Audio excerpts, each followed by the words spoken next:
Okay. Okay, things are coming back together. Alright. Ah, damn it, it counts as a different video. Heck. Damn it. How could this have happened? That's gonna be so minorly inconvenient to me.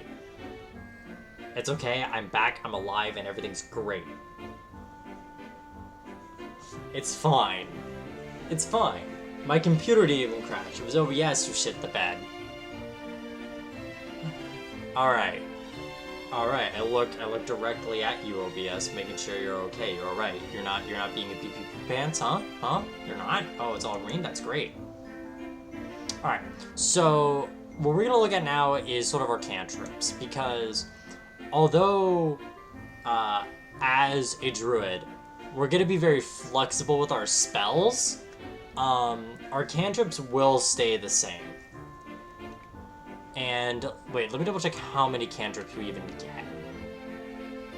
We're only gonna get 2, so these 2 really do matter. We're not like Sorcerer, we're not like Raichu the Chad Sorcerer who's getting like 4 cantrips to like 6 cantrips.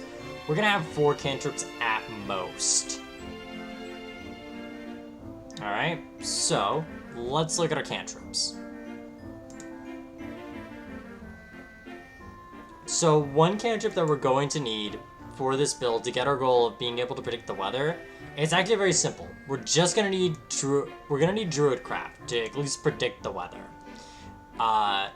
It's a simple one-action cantrip, and it's sort of like the Druid's equivalent of Prestidigitation or the Cleric's Thaumaturgy. It's a big flavor.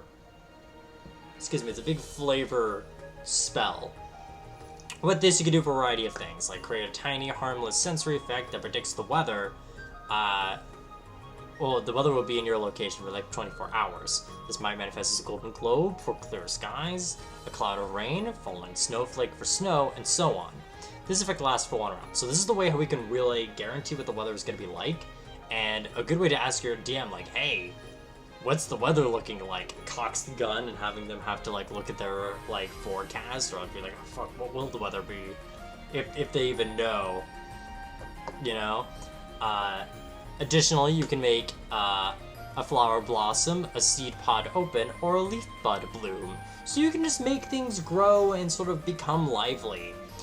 You can create an instantaneous harmless sensory effect, such as falling leaves, a puff of wind, a sound of a small animal, and the faint odor of a skunk. The effect fits in a 5-foot cube, or you can instantly light or snuff a candle, torch, or small campfire. So again, this is just a way how you can have like a little bit of flavor, and also the best way that you can just go like, hey DM, is it gonna snow? What kind of weather are we going to be expecting? Which is a big thing about Snorunt, who is a snow eater. A snow eating little gal. So we're gonna have Druidcraft. And next we're gonna have we're gonna want something that does ice damage, you know, to really build this idea that we're a vulnerable ice type. And it looks like, oh, okay, interesting. Looks like our best one is gonna be Frostbite, because we don't get Ray of Frost. OBS. OBS. I saw you go to 0, OBS. You want to talk to me, OBS? I didn't think so. Alright, no, go back to being green. Okay. Alright. So, Frostbite is a cantrip I've used before, and because it's a saving throw, it's a bit more funky than an attack roll, like Ray of Frost, because it relies on your enemy having bad luck. You may need support with this, but this is Frostbite. Within 60 feet, you can use an action to cause a numbing frost to form in one creature that you can see within range. The target must make a Constitution saving throw. On a failed save, the target takes 1d6 cold damage and has disadvantage on the next weapon attack roll it makes before the end of its next turn. So basically, this is a way how you could do, say, like, powder snow or icy wind, where you have this sort of like chilling effect that gives this person temporary frostbite and makes their arms burn because their blood vessels are bursting, because that's what happens in frostbite, and it's a horrific process, but it's only a short bit. And also, if it does work, it makes the next weapon attack a disadvantage. So really good against fighting other martial characters if they fail it. Alright, so that's going to be our spells that we will know. Everything else is going to be prepared. So I'm just going to go for spells that would really work for Snorunt vibes for level 1 spells. We're going to do this every time we are able to get leveled spells, because these are more recommendations. Of course, being as a druid, you could always change these at a long rest and decide, hey, this is a lot more applicable to my build. I think I need to pick this up. Or, hey, we're at a situation where I need to befriend animals, so I need animal friendship. Or, hey, we're dealing with an arc where we have to be aware of someone trying to assassinate the king. Well, I should prepare to detect poison so I can know what's going on, you know? So our goal is sort of just find spells that fit a vibe of Snorunt. Okay, so one spell I would easily recommend would be Ice Knife. Ice Knife is, again, going to be one of your first ice-type spells that do cold damage, so it's going to be a great one to recommend.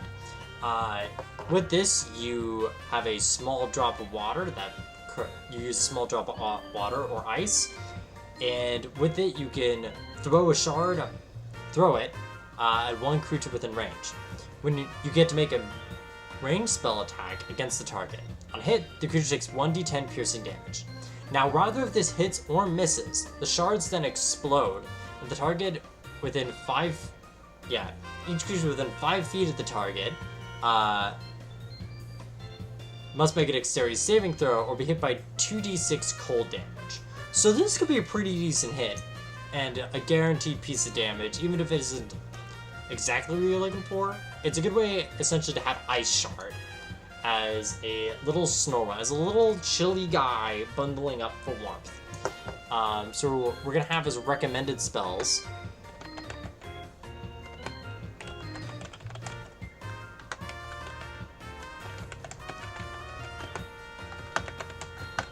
Ice Knife, great one to have.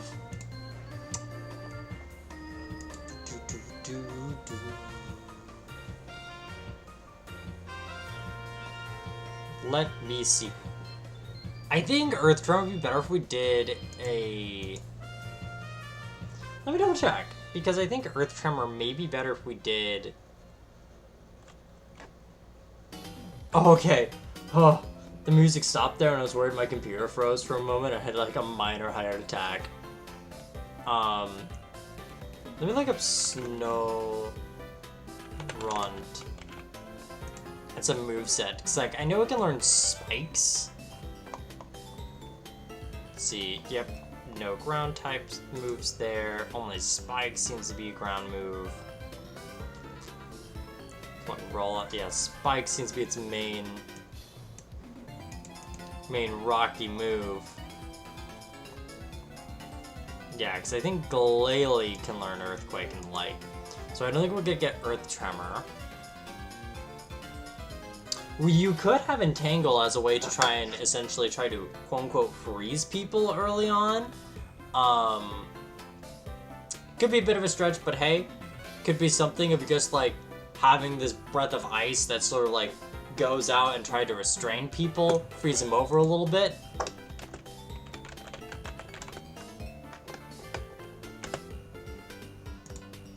And Fog Cloud could also be pretty good because that could essentially be this like big misty area and make it a lot harder for people to just simply navigate. Could be really good for you guys trying to stealth, as you essentially create an area where everyone's sort of blinded and you get to sort of waddle away. Good for sneaking and avoiding, you know, dangerous folks.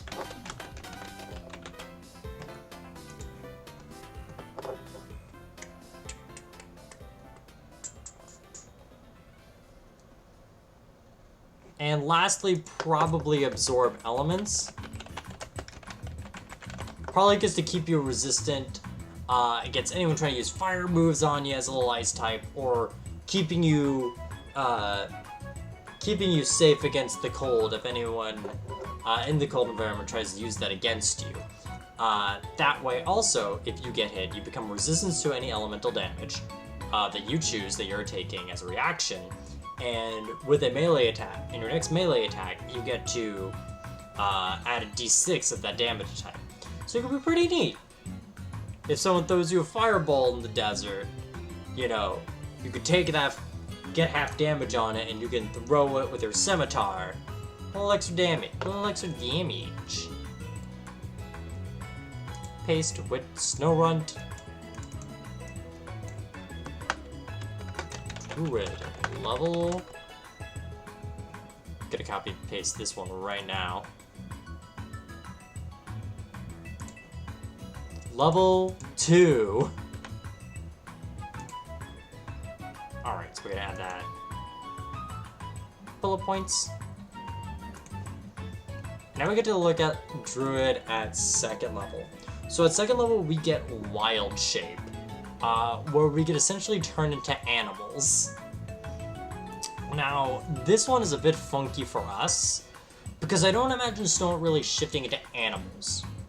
But I'll put it in here. Wild Shape. What Wild Shape lets you to do is essentially, starting at 2nd level, you can turn to any 1/4 beast. Any beast that is 1/4 CR, a challenge rating of 1/4, and you get turned to an animal. So you can turn into like a wolf, you could turn into a boar, you could turn into like a cat. You can just turn to animals, essentially. You can start doing that. And while you do that, you get the physical stats of the beast if you are not already stronger than it. You get temporary hit points equal to the hit points of that animal, give you a bit more tankiness. You can cast spells, but you can keep concentration on any spell. So, say here this is a good example here. If we had Entangle cast, we can keep that up, but we can't cast it. We retain all our features from our class, and any of the equipment is fused with us. Now, I'm going to look at some variant rules, because I feel like these are going to be more applicable to us. I think we're probably going to be looking more at Wild Companion. Mostly because I feel like it just sort of fits a bit better. At 2nd level, you can gain the ability to summon a spirit that assumes an animal form. It's actually, you can spend a use of your Wild Shape to cast Find Familiar spell without material components. When you cast a spell in this way, the familiar is a fae instead of a beast, and a familiar disappears after a number of hours equal to half your druid level. So, in this case, we can summon a familiar, and how Find Familiar works, essentially, we get a list of animals that we can pick from to sort of be like helpful companions. And one thing that's going to be really cool is we can cast touch spells through them. So, say if we did prepare Cure Wounds, a spell that a druid can do, you can always just go like, hey, look, I can't get there, but I got this, like, Murkrow I've summoned, right? This, like, Murkrow familiar. I'm gonna have this Murkrow fly over, and then I'm gonna cast Cure Wounds through them. So it can be very helpful to give you a sort of extension of mobility or some scouting, because another thing you can do with the familiar is see or hear through them, which is very cool. So I think we'll go more with Wild Companion. So I'm gonna put that with Wild Shape.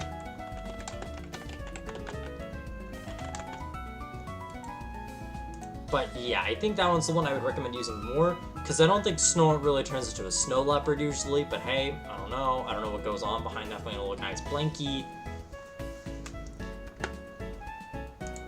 Additionally, we get our subclass. Now, with our subclass, we're going specifically into the Circle of Land, which isn't a subclass I usually look at with druids, mostly because I feel like with most druids, I kind of go like, man, I want the gimmick. I want to be better at Wild Shape. I want to be better as a summoner. I want to be better as a healer. But Circle of the Land's whole gimmick is like, hey, do you want to be druid and then some? Like, there are people who are very attuned to a specific type of environment and gain power from that environment. They get the powers of the land. And so they're a lot more spell focused, and as such they're essentially spellcaster enhanced. Right away we get a bonus cantrip, so we can immediately look back at our spell list and immediately pick up a new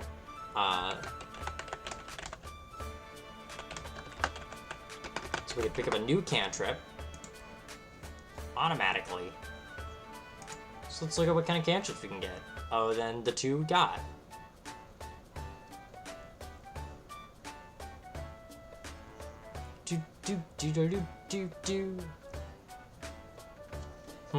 Let's see, ones that we can get. Which ones would be really good for the vibe here?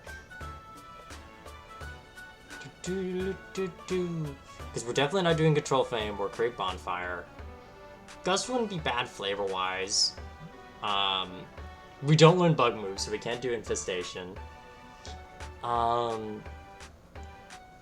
Magic Stone won't work because the only move we know that we can use Rock type as a roll is a rollout, funnily enough.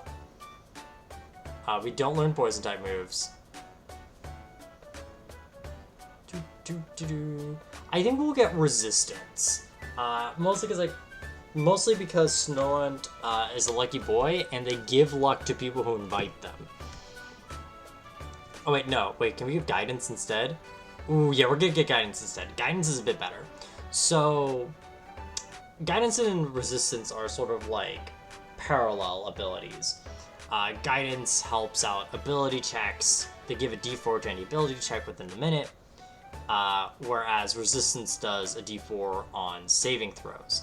But it's both of them are concentration, and Guidance is a lot better out of combat, and I feel like that's a good way for Snorunt to sort of be able to give luck to others. And I think that's real cute. So we're gonna have Guidance.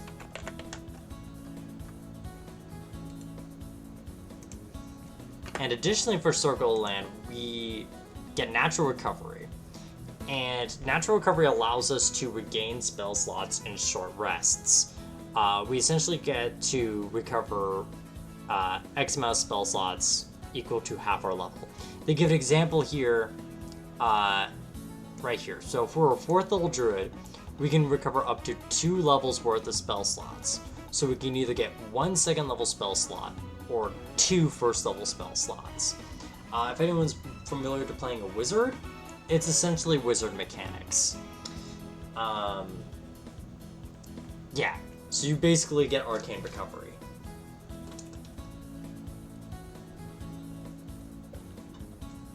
So this one just helps us out on our innate abilities, cast magic, and have that go everywhere. Now luckily, we get to pick a sort of circle that evokes what kind of magic we use here. And these are going to be spells that we're always going to have prepared. So we never have to worry about them being in our spell list, and it's going to help us enhance our flavor. So here at okay, so we don't get it yet, but once starting at next level, we're going to get some of these spells once we get certain levels onward. So we got Guidance, Circle, Arctic,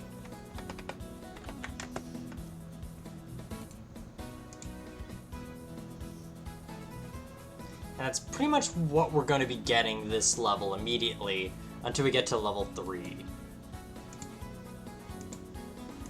Also, I'm going to be right back. I have to go to the bathroom. Here, in the meantime, I'll give you a Snorunt move-in. In the meantime, have a funny look. Oh. He's gonna be munching until I get back.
Alright, I've come right back into the mix.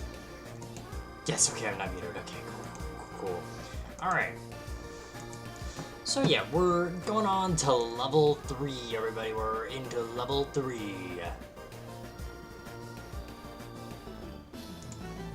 Alright, so at this level we're going to get 2 spells added into our spell list automatically. We're going to get Hold Person.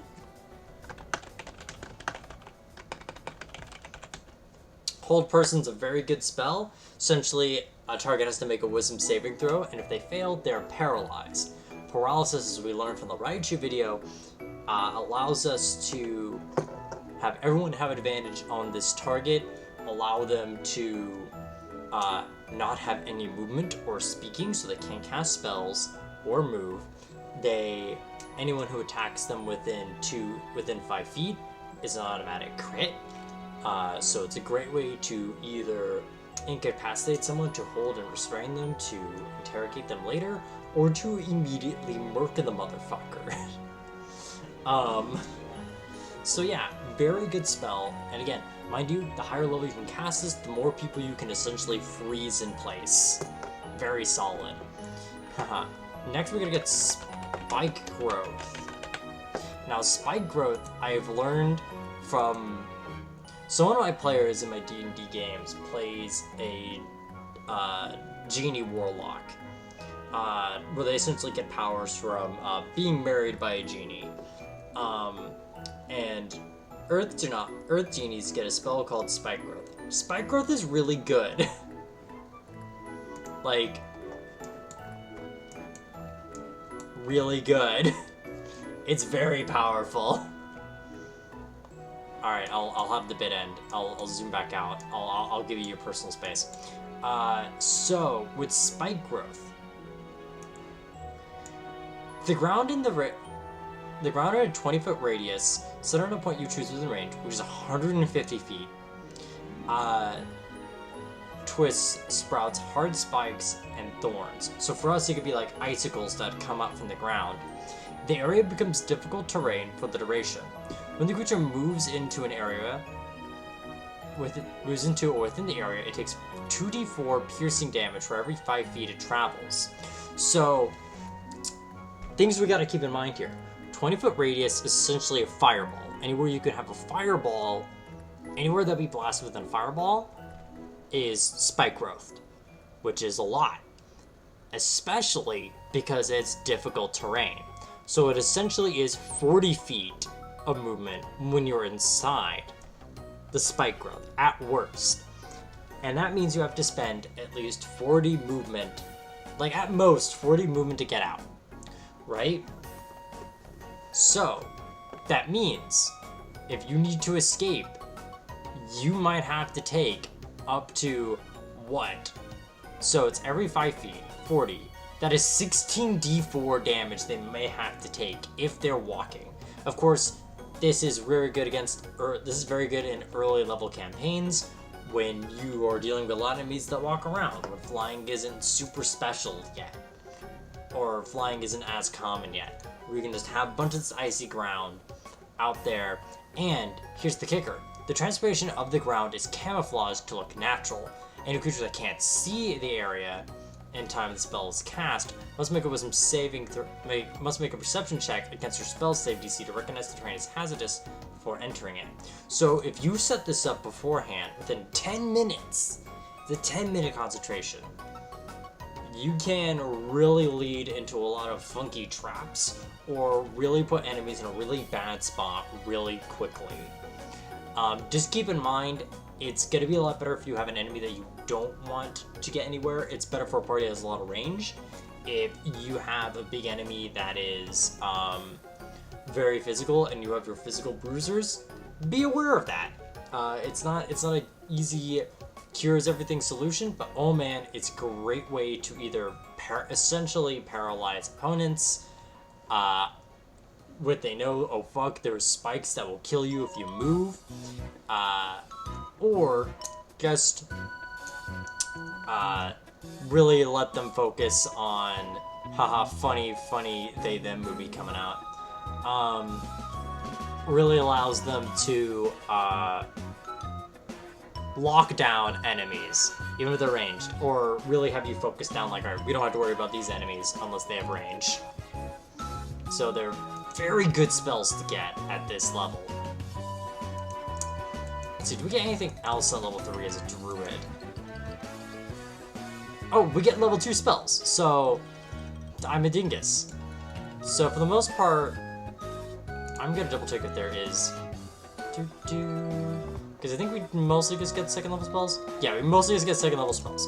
So I'm gonna be looking at second level spells that I would recommend to you as a druid, going for this icy flavor. So let me see. I'd say because... So Snorunt's thing is about giving luck, right? So we're gonna go for recommended.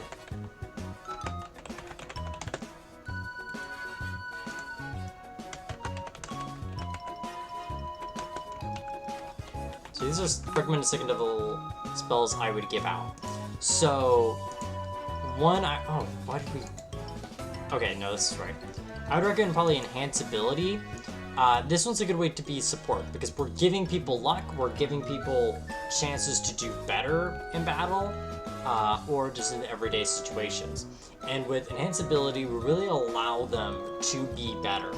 Oftentimes it gives advantage in a stat that we choose, such as with a lot of the mental stats here with Eagle's Splendor, Fox Cunning, and Owl's Wisdom. We give them advantage on the soft stats. However, we can also give things like Bear's Endurance to give advantage of concentration checks, concentration checks. So this would be really good against not only for this is for specifically checks, not saving throws. So this would be really good for anyone who is a spellcaster along with you, and also gives you 2d6 temporary hit points for your caster. So if you get this to like a wizard or something, this allows them to essentially get a little bit of a boost and also gives them a better chance to keep concentration on their spells. I think this is probably a better thing to do later in the game, when concentration checks may actually be more of a threat, as opposed to an unlikelihood. Full strength will allow you to not only have advantage in strength checks, but also carry twice as much. So if you have a ridiculously heavy thing that your DM's like, you can't carry that, and you're just be like, yes, they can. And Cat's Grace gives you advantage on dexterity checks and ignores 20 feet of fall damage, which is about 2d6 fall damage immediately erased. So that's a great way to sort of give that sense of luck to other people and that sense of support. Additionally, I think, let me see, we got Hold Person. We will always have Hold Person. We will also have Spike Growth at all times. I think another one I would recommend for Snorunt is probably Gust of Wind. Probably to evoke those like blizzard winds you've experienced, those harsh cold winds that you've grown up in the harsh Arctic northern lands. And with this, you can create a straight line of a 60-foot long wind, and 10 that is also 10. My tongue is really twisted today. You create a strong wind that is 60-foot long and 10-foot wide, and you choose the direction you choose during the spell's duration. Each creature that starts its turn within the wind must make a strength saving throw or be pushed 15 feet away from the direction of the line. Any creature basically is basically in difficult terrain while within the wind and trying to get closer to you. The gust disappears any gases or vapors, so if anyone fog clouds you, this is a way to just like counter it, or like attempts to do a cloud kill, which is a very powerful spell. You can just essentially go, nope, that's not happening. Same with any real flames, you can just snuff them out instantaneously. And as a bonus action, you can move this wind anywhere you want, so you can choose which direction the wind is blasting to, which is really good and is a great way for you to essentially have crowd control around the field, and it's a really fun spell to work with, so I would highly recommend it.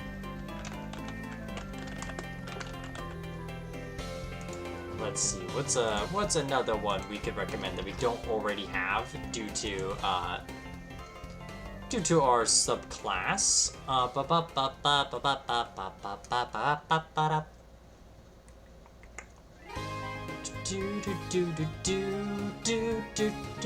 Ooh, I think Moonbeam would really be really good. Mostly because I think the flavor of Snorunt being a Pokemon that is mostly nocturnal, like it is more active at night.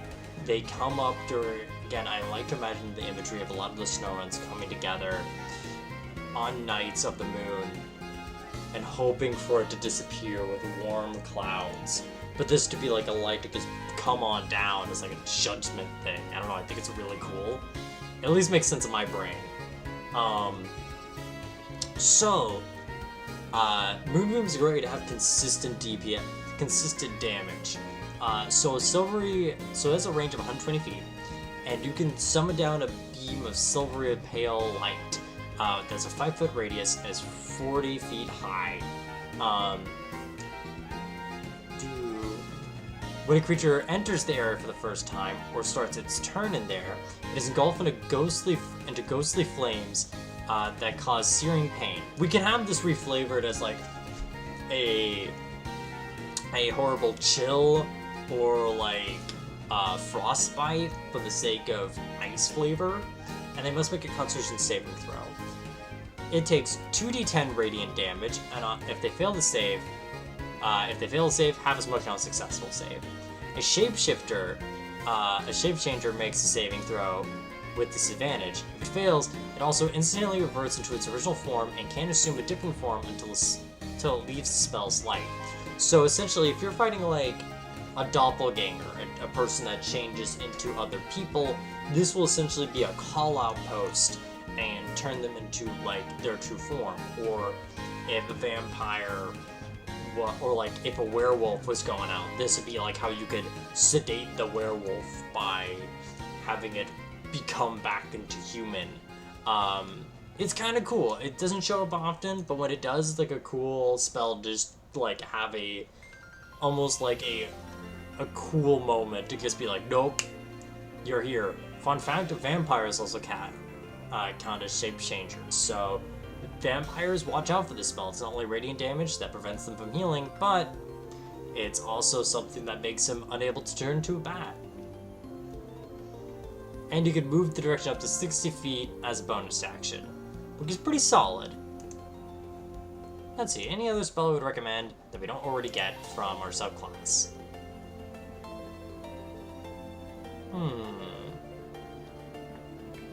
To get that Snorunt flavor,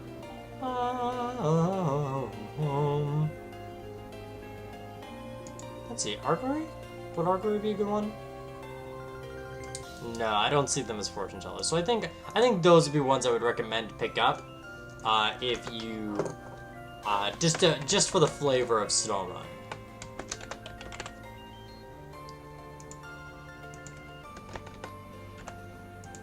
All right, paste them. Now we're going to Druid level 4, and this is where we get an ASI or a feat. Here, I think we're going to get an ASI, mostly because I think we want our Wisdom to be just as good as our Charisma. So we're just around even in those stats. We're not going to be fantastic at them, but we're going to be fairly good.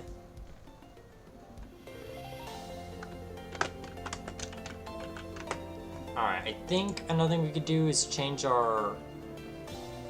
At this point, we could also change our cantrips, but I think we're pretty decent with our cantrips unless for some reason we are unhappy with our build as we play through.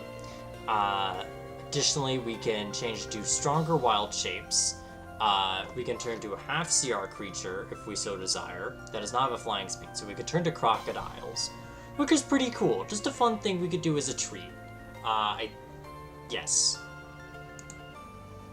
Let's do and prove wild shape CR 1.5 beasts.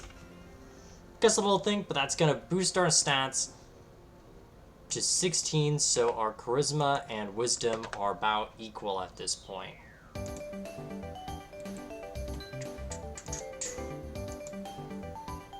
So we're going to be Druid level 5 now. At this point, we can cast 3rd level spells, which means, what's this? We're going to get new things for our subclass. That's crazy. That's fucking wild. Let's go to land. Let's see what spells we get. Ooh, okay. Alright, okay. Alright. So, we get some of the real icy flavor here. Right here, we get Sleet Storm and Slow. So Sleet Storm, let's look at Sleet Storm, shall we? We're gonna look at Sleet Storm. So Sleet Storm allows us to, within 120 feet, so this is again very far range. We can have this happen in like another room entirely. Until the spell ends, a freezing rain and sleet fall into a 20-foot cylinder that is 20 foot wide and 40 foot. Oh wait, no, it's 20 foot tall and 40 feet wide cylinder, centered on a point you can choose within range. The area is heavily obscured, and exposed flames in the area are doused. The ground in the area is covered with slick ice, making it difficult terrain. When a creature enters the spell's area for the first time on a turn, or starts its turn in there, it must make a dexterity saving throw, or on a failed save, it falls prone. If a creature starts in the spell's area and is concentrating on a spell, the creature must make a successful Constitution saving throw against your spell save DC or lose concentration. So what you could do with this spell could be, yes, you could do this in a fight to make it difficult for like maybe a powerful mage that's in there, and you know, or for enemies to sort of move around and have difficulty having any mobility, or you can use it to essentially set up a get 'em situation. You can have it as like, say, you're going through a base and maybe our players are trying to sneak around and we find the barracks of where a lot of these guards are for like, I don't know, people protecting this hag or something, right? Like say these hags have ordered, like essentially bribed these mercenaries to like work for them. And you can just go into their barracks, open the door, create the Sleet Storm, and make them incredibly vulnerable, and just go to town on them, and give yourself a significant advantage, or even giving them a chance to not really fight back, because you give them a real delayed start. It's great. It's great for a getaway, or great to get the jump on someone, especially because it's got such a far range. Additionally, we get Slow, which is a fantastic spell to get, and would highly recommend anyone who can get it, because Slow can be a real game changer. So, Slow is the counterpart to a very great buff spell called Haste, where that usually makes a player do an extra action, get advantage on dex saves and AC, like they get all these buffs. So this is a debuff version of it. So you can slow people down, like freeze them up, make them stiff, and you can put this onto 6 creatures within a 40-foot cube, which can be massive. I think the big thing with slow you gotta keep in mind is each one of them has to make a wisdom saving throw to be affected. Now, not everyone's going to fail the wisdom saving throw, but even having one person slowed can really change the game. An affected creature of this spell has their speed halved, so they really can't move around. They take a -2 penalty to AC and dexterity saving throws, so they're a lot easier to hit, a lot better to catch off guard with spell effects. They can't use reactions, so you don't have to worry about the effects of opportunity of attack. On its turn, it can use an action or bonus action, not both, so extremely limiting on their abilities. Regardless of the creature's abilities or magic items, it can't make more than one melee or ranged attack in its turn. So you also destroy anything's a chance to multi-attack you, they only have one chance to attack you per round. If the creature attempts to cast a spell or is casting, or they cast time with one action, roll a d20. On 11 or higher, the spell doesn't take effect until the creature's next turn. And the creature must use its action on that turn to complete the spell. If it can't, the spell is wasted. So, yeah, that can cripple spellcasters and make them enemy spellcasters and make them unable to really do their job. However, each one of these creatures can make a wisdom saving throw at the end of their turn and get out of it. So, it's a very high risk, high reward spell. Not really high risk. No, that's the right way I would say it. It's a very go big or go home spell, because theoretically, you can cast up to 6 creatures, but you may not have 6 creatures to slow. And even then, you may just buy 1 or 2 rounds of at least one person slowed. And even then, that's going to do so much. That is going to make one enemy not even a problem. Like, it can make someone vulnerable, or it can make someone just not really be able to keep up with the fight. And it's a really good spell. It is so powerful, and I cannot describe you the massive amounts of highs I've had as a wizard, getting like a whole team, like a Ghost of Harlem Globetrotters being slowed 5 out of 6 of them. Oh, that's power. But yes, it's a very good spell, and I'm glad Snorunt has access to it. They can make everyone slow down.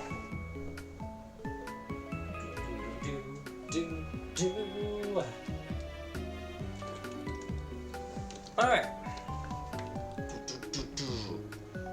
Let's see. What else could we... What are some good spells we can pick up at level 3? Because level 3 is fun. It's a real fun level. You know? Let's see.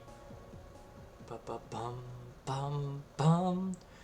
Protection from energy is probably going to be good for Snorunt.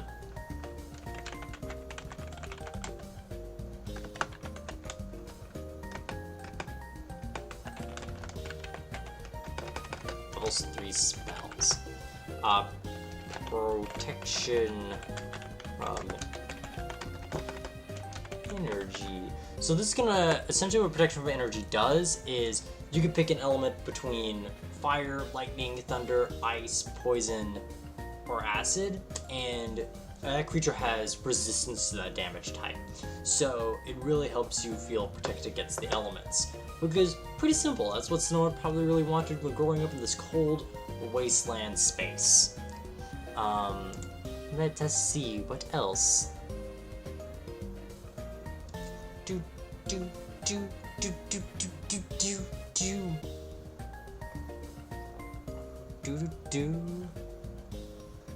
Elemental weapon could be good just to give us that little elemental, the icy elemental vibes.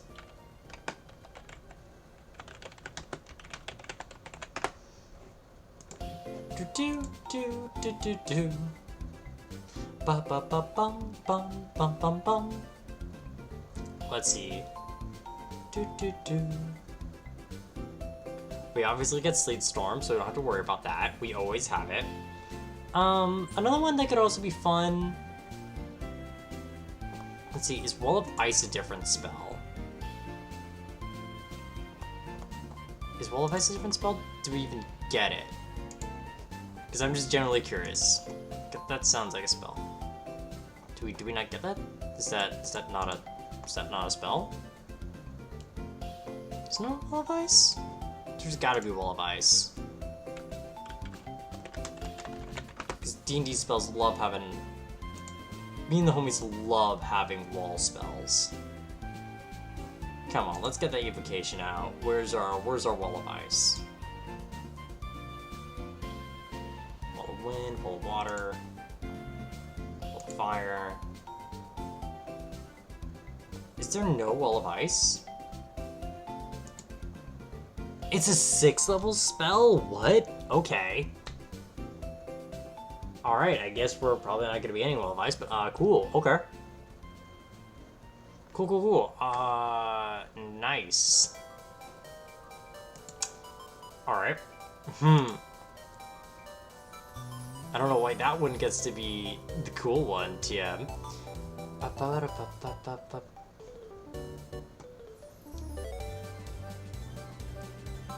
Yeah, our main one's probably going to be Sleet Storm. I feel like a big reason why we're also going... I feel like a big reason why Circle of Land is very helpful is we always get the spells we really need. Everything else is really more of an option with us. It's probably more secure for what you as a player want to pick out.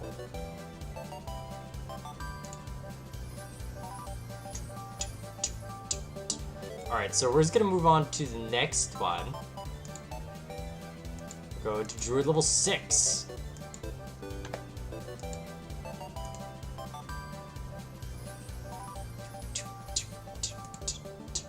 This one we're going to get a improved feat. We're going to get a class feature from Circle of the Land.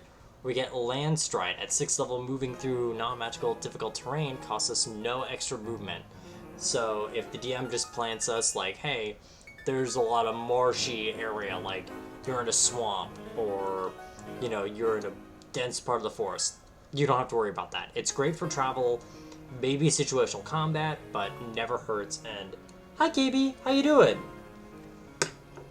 We're doing Snorunt tonight. Funny little guy. Our goals tonight is to make Snorunt a lucky little gal. So we made her a halfling, give her some good luck to get none of those to make it very unlikely to get her those nat ones. Have it able to predict weather because Snorunts are known to, oh yeah, also the reason why we're being lucky is because Snorunt is said to give good luck, when in the home. So they have to give out being good lucky boys. They can predict the weather because they all come together at midnight because they know it's going to snow the day before, and they will later evolve into a ghost type to become Frosslass. As such, we've maybe not made the most optimal build, mostly because with Druid, it's not as solid as a Sorcerer, and these are more recommendations. But so far, we've made him a Halfling, Lightfoot, mostly because, again, we wanted lucky. Everything else was like a bonus. We gave them the Outlander because they were out there in the wild, in the snowy wilderness, trying to just live. Right now, their stats with ASIs is really good Wisdom and Charisma, mostly because we're going to plan on doing some multiclassing later, and both of these two are going to be really relevant, and I'd rather them both be decent, but they're not going to be fantastic. That's something I know going in. Initially, again, we went to Druid. Getting Druid Crafters are first way to really predict the weather. Just knowing when it's gonna snow, because your DM has to tell you when you are able to, of what the weather is going to be the next day, and they have to have it happen in the next 24 hours, unless you go like, oh, but this wizard is gonna have a storm, actually, so like, that happens instead, and you kind of just end up being a dick DM that way, instead of just being like, oh yeah, the weather seems clear for the next 24 hours. And we then later picked up the Circle of the Land, so we can have Circle of the Arctic subclass, so we're going to really have those ice themes in our spells. So this lets us do things like have Hold Person and Spike Growth always prepared, which is really cool, because Snort over here can get Spikes as an egg move. Or TM, depending on the generation. So that's pretty neat. And we can also freeze people with Hold Person. Additionally, we could also now have Sleet Storm, which is a fantastic setup spell, and Slow, which is pretty great. And we just got to level 6. Just finished the Amphibia watch along. Oh, cool. Man, I feel so bad that I'm so behind in Amphibia. Because I was like, yeah, I mean, I could watch it in my own time to catch up. And then I didn't. And then I sometimes go into the circle of like, oh, dude, they're going to be doing the Amphibia watch along. Oh. They're on season 2. So I hope you're having a great time. I hope one day I can catch up too. But yeah, essentially, at level 6, we're gonna get Land Stride. So at Land Stride, we're going to not have any penalties to difficult terrain to natural environments. This is a very niche ability, but it can come in handy, especially if your DM is keeping in mind like the third pillar of D&D, which is travel, and the one I think is the least explored, ironically enough, with a lot of DMs. So yeah, with this, we won't have to worry about mud or thick bush, or even if we are dealing with very thick ice, like very slippery ice, we don't have to worry about that naturally. And whenever we have a spell like, say, someone magically creates difficult terrain, such as Entangle or even Spike Growth, anything like that, we have advantage on saving throws against those types of situations, which is pretty cool. We are having a great time, but it's sad that Lux also missed out. Dang. Hey, and that's super valid, man. That's super valid, my guy. Live your life, and have other people enjoy it. Alright, so yeah, we're mostly getting a Landstride, and that's pretty much what we're getting this level. Again, because we're druids, we're not like other spellcasters, we could really just prepare whatever spells we want. But I'm just giving you recommendations. This is a lot more loose. Alright, now we're going to go to level 7. Level 7 Druid. At this point, I'm going to double check main Druid. Nope, that'd be next level. Yep, this just means level 4 spells, baby. So that means we get 2 more spells from our subclass. We get Freedom of Movement. Freedom of Movement is basically gonna let us be the most mobile little guy we can imagine. So... oh, excuse me. So, we can have ourselves or someone else gain massive mobility. For the duration, the target's movement is unaffected by difficult terrain, which is something we already get, but we can apply it to magic, or we can give someone else the same benefits. A spell or other magical effects that can reduce the target's speed So, for the duration, the target's movement speed is not affected by difficult terrain, and spells and other magical effects that can reduce speed to the target speed, nor cause the target to be paralyzed or restrained. I would also assume this would affect grapples, but oftentimes with spells, restraint often has a grapple leading up to it. The target also can only spend 5 movement to automatically escape from non-magical restraints, such as manacles or a creature that's grappled them. Finally, being underwater imposes no penalties to the target's movements or attacks. So this really is just a way to free up movement and not just... It is exactly what it says. It gives the person a freedom of movement and can let other people go crazy in mobility. And if they do ever get restrained, they barely have to pay it for it. It'd be like not even getting up from prone. So we get freedom movement. It can be really good if you want to give someone else the same sort of benefits of walking around difficult terrain, but we don't have to worry about it being magical or not. Sorry, one of my mirrors has to charge with arcane might. Huh. Additionally, we get Ice Storm, I believe. Yeah, I want to check out Ice Storm, because that's a spell I've, looked at, but I don't think I've really seen it for a hot moment. So, Ice Storm is 300 feet, so it's practically twice as far as what we could do with Sleet Storm, right? So, it's instantaneous, and it's also not concentration. Okay. Because I know, also another good thing about Freedom Movement, Freedom Movement is also non-concentration. So you can do other spells while doing it, and that makes it very good. But yeah, so it's instantaneous. Okay. So, once you cause the Ice Storm, a hail of hard ice pounds to the ground in a 20-foot radius, 40-foot cylinder, centered at a point within range, which again is 300 feet. You can have this happen so far away. Each creature in the cylinder must make a dexterity saving throw. A creature takes 2d8 bludgeoning damage and 46 cold damage on a failed save and half as much on a success. Hailstones, Hailstones turn the storm's area of effect into difficult terrain until the next turn. So essentially, again, this is a good spell, not unlike Sleet Storm, to keep it consistent, but this is a good way to get a jump on enemies, to get early on damage on a lot of them, and just get a head start. This is a great spell to have a surprise round, and you can do it very far away without them even seeing you. Especially if you did want to invest in a spell like, say, Pass Without Trace, which is something you can get. It's an instantaneous spell, it's not concentration, and you can really, again, get the upper hand, or even just discombobulate people. Like, you could be 300 feet away, cast this spell on, like, a camp of people, and then just have people freak out, wonder what happened. Rather, if it was a natural environment, if people saw someone somehow, it could cause, like, a witch hunt, or them being paranoid trying to wander around. It's interesting.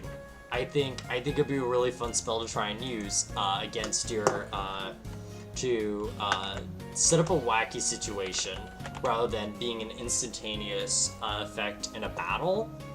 Because you can do that, and it could do pretty good chance to let you guys escape, to let your party escape and do a lot of damage. But I think it's a funky spell to use as like a setup. Level for Rex. So let's look at some level 4 spells as some fun recommendations for this.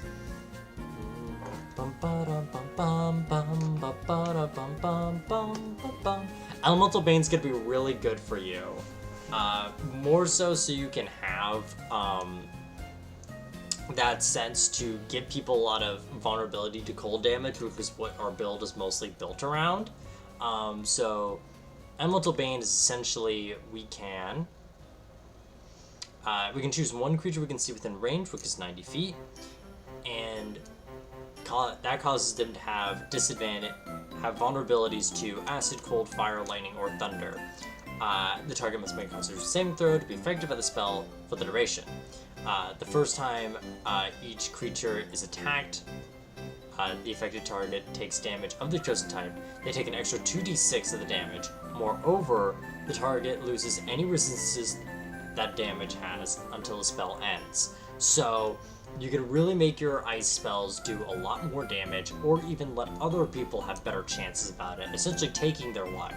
It's a little bit of an opposite effect, but I think it'd be really fun to allow you to really be funky with your ice build, essentially. Do do do do do do do do do do do. Let's see what else we can. Fire Shield could also be really good, mostly because since the extra dice always gets doubled that way. You're thinking with the big brain there. One of my favorite combos is Elemental Bane on a creature that's already vulnerable to jump damage. Exactly. It's real good shit.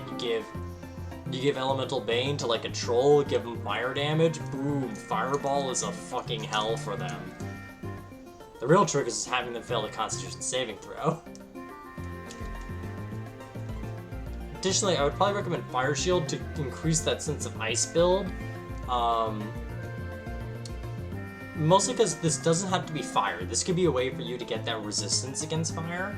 Because you can create a thin and wispy flames wreath around your body for the duration, shedding bright light that is 10-foot radius and another 10-foot radius of dim light. You can spell it as an action, just miss it. Mind you, it's 10 minutes without concentration, so you can do a lot of shit with it too. The flames provide you with warmth, a shield that does either warmth or cold shield, as you choose. The warm shield glows, gives you resistance to cold damage, whereas the chill shield gives you resistance to fire damage. I would think you being funny ice type would probably want to chill, but this gives you resistance to fire damage, which I think your DM may want to put against you as a more icy person. And additionally, when anyone was within 5 feet of you doing melee attacks, you can give them immediately 2d8 cold damage back. No saving throw, it just happens. So that's very good. Very good to punish people trying to attack you in melee.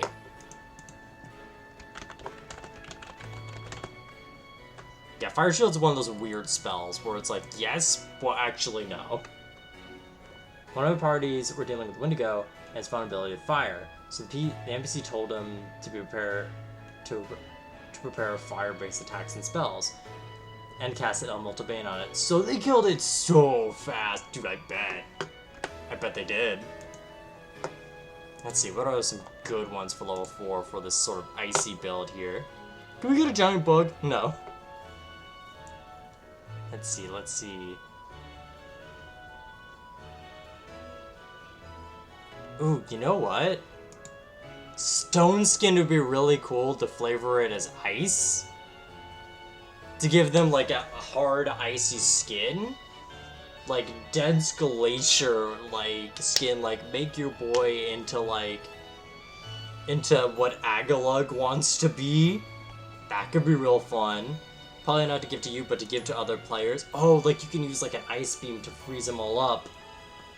And make them into a big hard boy. Hi Ostric, how you doing? We're doing pretty well. Right now we've been going through, we've had some pretty basic goals. Yeah, we wanted our boy to be a bit lucky. So we made our Snorunt into a halfling so we can get the lucky ability so we don't have to worry about nat 1s. We're also going for a lot more supportive spells to help other people's luck, because it's supposed to be good luck when you get a Snorunt into your home.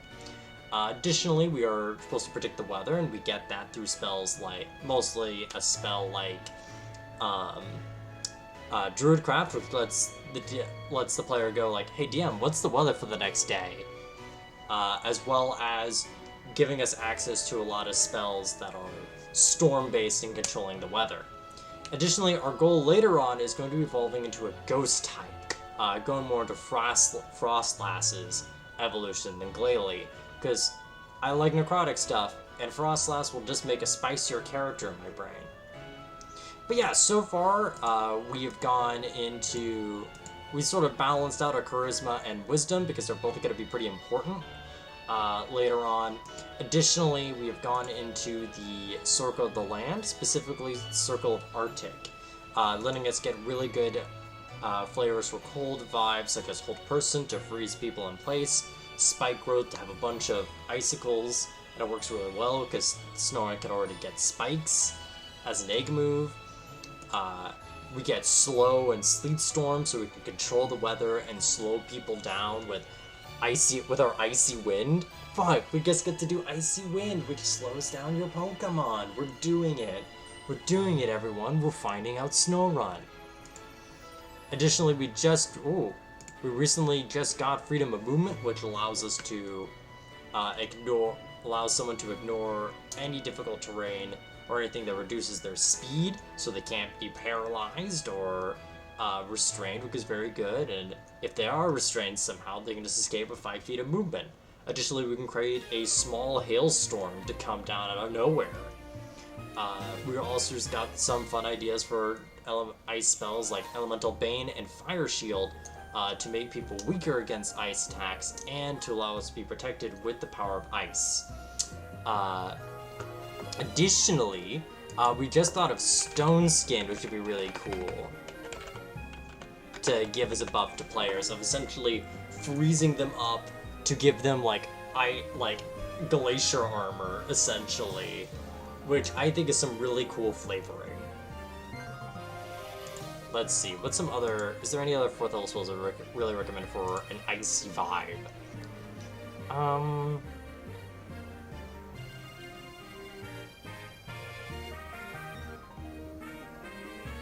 Yeah, no, I think those would be the ones I would really recommend. Let's see, and I think we're gonna get something 8th level. What do we get in 9th level? Okay, so then we're gonna be going on to 8th level.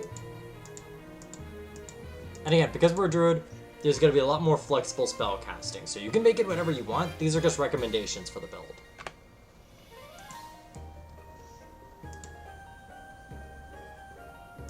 Alright, so at this point, our wild shape is improved.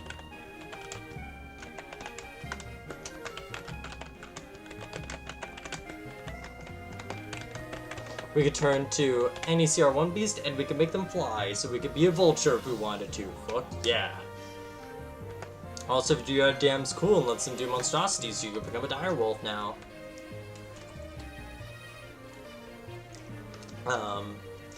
But yes, but here we get access to a feat or ability score improvement once again. And I think I'm content with what we've got here with the two threes. Because I think I want to invest a bit more into feats. Specifically one that's going to be really into our Lucky Boy goal. And I want to check out the Lucky feat. Me and the homeboys all love the Lucky feat, okay? So, before I go into the Lucky feat, I want to address something about the Lucky feat. A lot of people say, hey, the Lucky feat's really powerful, and you probably shouldn't let your players do that, or, you know, hey, I don't allow my players to do it because it's really powerful. Let me read it to you first and sort of explain the situation. So, you have an unexpected luck that seems to kick in just in the right moment. You have 3 luck points. Whenever you make an attack roll, ability check, or saving throw, you can spend 1 luck point to roll an additional d20. You can choose to spend 1 of your luck points after you roll the die, but before the outcome is determined.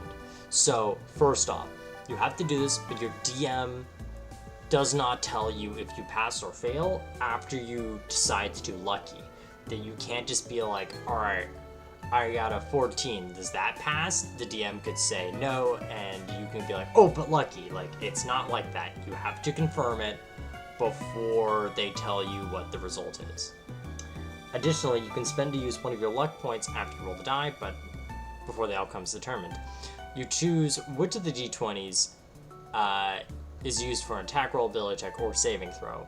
You can spend 1 luck point when an attack roll is made against you. Roll a d20 to choose whether the attack uses the attacker roll or yours. If one creature spends a luck point to influence the outcome of a roll, the points cancel out each other. No additional dice are rolled. I guess if 2 lucky boys are doing PvP, you would gain these in a long rest. So the main thing here is, for one, you don't know if it works before the DM tells you you have to use it, or that you would want to use it, you know, because you don't know if you made the DC or not, and it's up.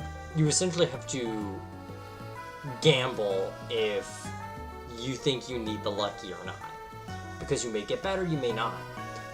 You can debuff your enemies with it, but also it's something your DM probably wants to burn your uses of lucky. It's no different than when a DM has a boss with legendary resistance, but the thing is here, it's not guaranteed like with legendary resistance. It makes you more likely to get away from danger, but it doesn't guarantee it, because you could get like, the enemy could get like a 15, making it like an 18 for it to hit you, or it can roll again and get like a natural 20. So like, is it likely? No, but it can possibly be a waste of resources, and you never know, and it's finite. So I never think it's overpowered, and I think it's totally okay for players to use in my own games. Lucky feat. 3 lucky points to make us have a better time in life.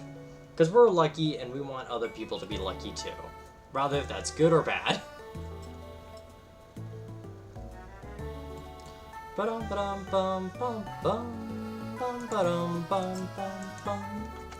we go to level 9, where we get 5th level spells, because we're a cool little snowy boy who's invested a lot into this life.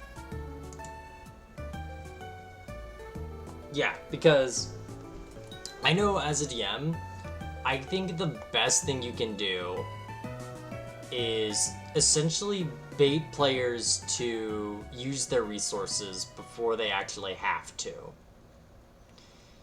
you're like, that is probably one of my favorite things to do as a DM, and I've learned from one of my own favorite DMs that I played with, is, yeah, you're there to bait the players to use their powerful things before they need them. Like, rather if this is through, like, like, if you're in a dungeon, you want them to use a lot of their skill stuff really early on, or maybe make them beat up before they beat the boss. You don't want them fighting the boss at their maximum power. Because the boss wouldn't want that, you know? Or say, I think the best example is when playing with higher level artificers. I noticed the DM in this group would often ask if they wanted to flash something. With artificers above level 7, they get something called Flash of Genius, where they can give someone a buff to their skill check or saving throw equal to their intelligence modifier. So essentially baiting them to use this powerful ability to get someone a possible success is a very powerful move, but they only get to use it equal to their intelligence modifier, so at most 5 times. But 5 times can happen a lot within the course of a long rest. Like, a lot. And can be very easily burned if you know how to bait and push the buttons of your player. And same thing could happen with Lucky. If their dice are just rolling bad, or if you just really know what makes them scared, you can really take advantage of that. Alright, so as we get to level 9, we're getting Cone of Cold, which is going to be one of your biggest cold damage spells. Here we are going to get, here we can cast a 60-foot cone, which is massive. This is like a dragon's breath right here that you're blasting out. You get a 60-foot cone centered from yourself, and everything within the 60-foot cone must make a Constitution saving throw. A creature that takes damage, the creature takes 8d8 cold damage on a failed save, or half as much on a success. A creature that is killed by the spell automatically becomes frozen until it is specifically thawed out. So I want to compare how this does against a dragon, right? Like, as a treat, let's look at my favorite 5e tool site that I use for my, when I just happen to need a stat block really quick, hahaha. Let's compare to a white dragon. So a white dragon's breath, right? That one does 12d8. Let's look at a young dragon, right? Like a one. Yeah, we are only 2 levels below doing a white dragon's breath right here. Like, you are doing a lot of damage. You are essentially on average doing, 10 less damage than a dragon breath, but with twice the radius of a young white dragon, which is insane. So you're dishing out a significant more amount of damage spread out through everything. It's a lot. Very powerful, very big, very strong, very powerful, very difficult for people to revivify if need to be. So we're gonna get that format.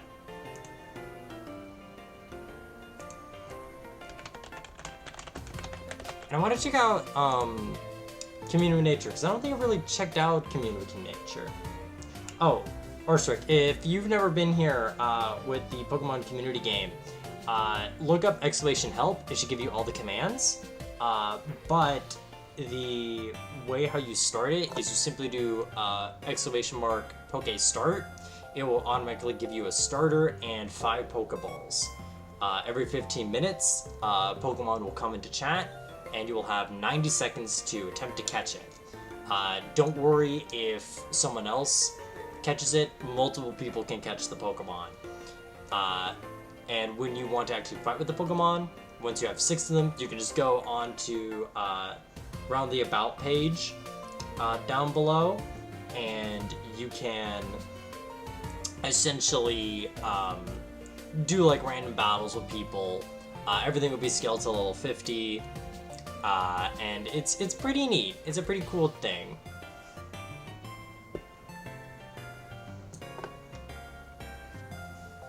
Let me check out what Commune with Nature does, because I actually am not that familiar with it. I know more Commune. I don't know as much about Commune with Nature. You briefly become one with nature and gain the knowledge of surrounding territory. In the outdoors, the spell gives you knowledge of the land within 3 miles of you. In caves and other natural underground settings, the radius is limited to 300 feet. Oh, that's weird. The spell doesn't function where nature has been replaced by construction such as dungeons and towers. You gain knowledge up to 3 facts of your choice about the following subjects related: terrain and bodies of water, prevalent plants, minerals, animals, or peoples, powerful celestials, fae, fiends, elementals, and undead, influences from other planes, buildings. I guess for those that are impeding the way of nature. For example, you could determine a location of powerful undead in the area, the location of major source of safe drinking water. Okay. Yeah, no, this does seem a lot more niche than asking God 3 questions that they answer honestly. But hey, never hurts to get its diet legend lore of the local area. I guess I would like it. I mean, yeah, this feels like kind of a spell where, like, I guess is neat to have always prepared, but it's also a ritual, so you really could always have this prepared. Huh. Well, we get it. We can vibe with nature. It sure is a spell that druids and rangers get. But let's look at 5th level ranger spells that could be, not ranger spells. Yeah, Cone of Coil is going to be really good for us. Let's see. Ooh, Maelstrom. Let me double check what Maelstrom does. Alright, this is more for water, it seems like. Not quite ice type. If we're doing a water type build for a druid, that'd be really good.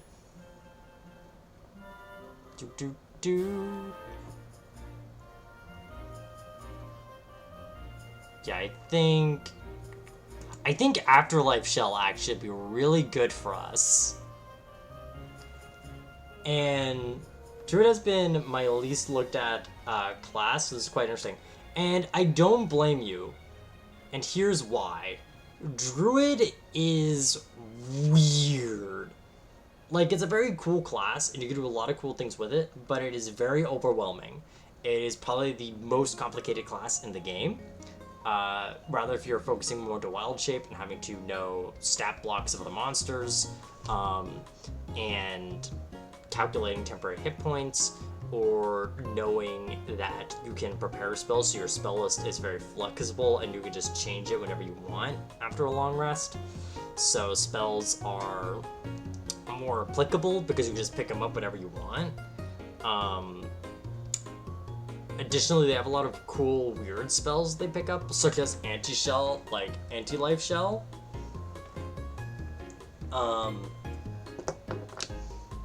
And yeah.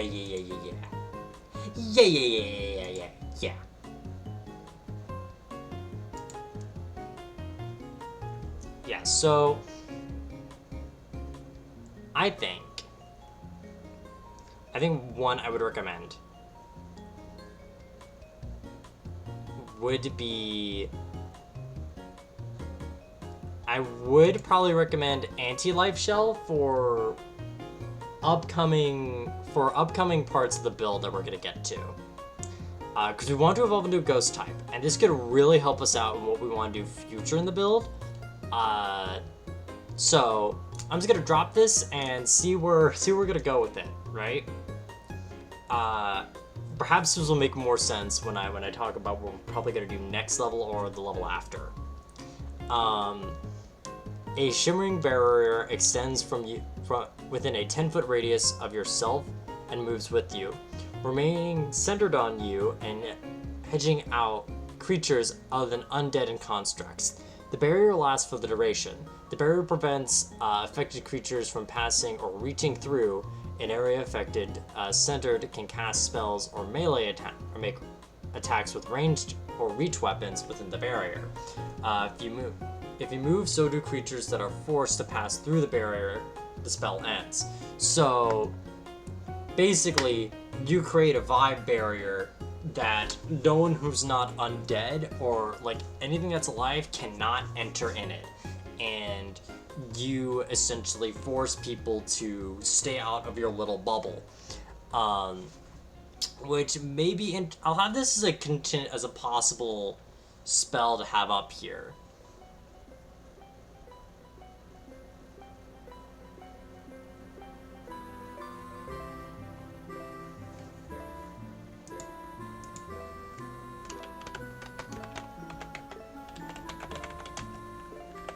Because we want to become a ghost type, so we're gonna need some spooky. We may need some spooky undead later.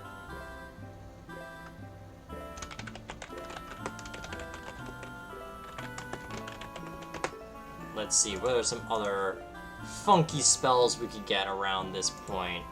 Let's look at Control Winds. I haven't looked into this spell this much. You can take control of the air in a 100-foot cube that you can see within range. Choose one of the following effects. When the spell is cast, the effect lasts for the spell's duration, which could be up to an hour, unless you use your action on a later turn to switch to a different effect. You can use your action to temporarily halt the effect to restart one you've halted. You can cause gusts. Wind picks up within a cube, consistently blowing in a horizontal direction that you choose. You could choose the intensity of the wind, calm, moderate, or strong. If the wind is moderate or strong, ranged weapons pass through it are made against targets within the cube have disadvantage on the attack rolls. The wind is strong. Any creature moving against the wind must use 1 extra foot of movement so they essentially have difficult terrain. A downdraft. You can cause sustained blasting of strong winds blown downward from on top of the cube. Ranged weapons that pass through the cube or made against targets have disadvantage on their attack rolls. A creature that makes a strength saving throw, if it fails into the cube, if it flies into the cube for the first time or starts and turn they're flying, or failed save, they're knocked prone. Alright, so that knocks down other flyers. Okay. Updraft. You sustain an updraft within the cube, rising upward. The cube's bottom edge. The creatures that end a fall within the cube only take half damage from the fall. Each creature in the cube makes a vertical jump. That creature can jump 10 foot higher than normal. Okay, so this is essentially a way for to help players out against fall damage and also make them jump higher. So there's a lot of cliffs or something, you can just be like, nope, no you don't. I don't really see this being Snorunt. Mostly because we're not really that breezy. I get with blizzards, but that's really what Gust of Wind's for. I don't really think we need to be that wild with it. You know?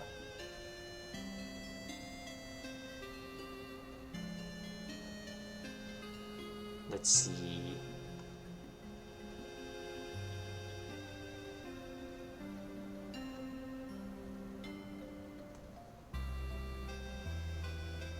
Ooh. Okay. I think one spicy spell to really go into what we're going to next would be Reincarnate. I think picking up Reincarnate would really... I think that's going to really be a good transition to what we're going to become. So, what Reincarnate allows you to do is you can get like a bunch of...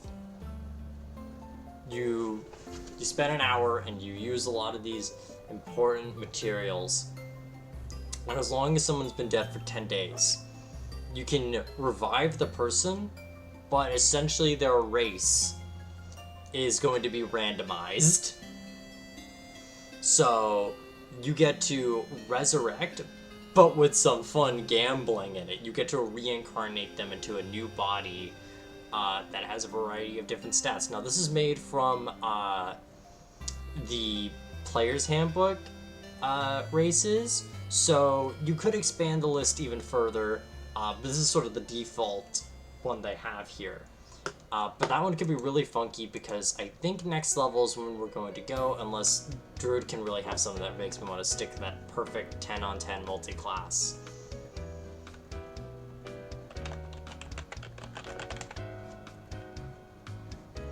Alright, so let's check out what Druid gets at 10th level to see if it's worth...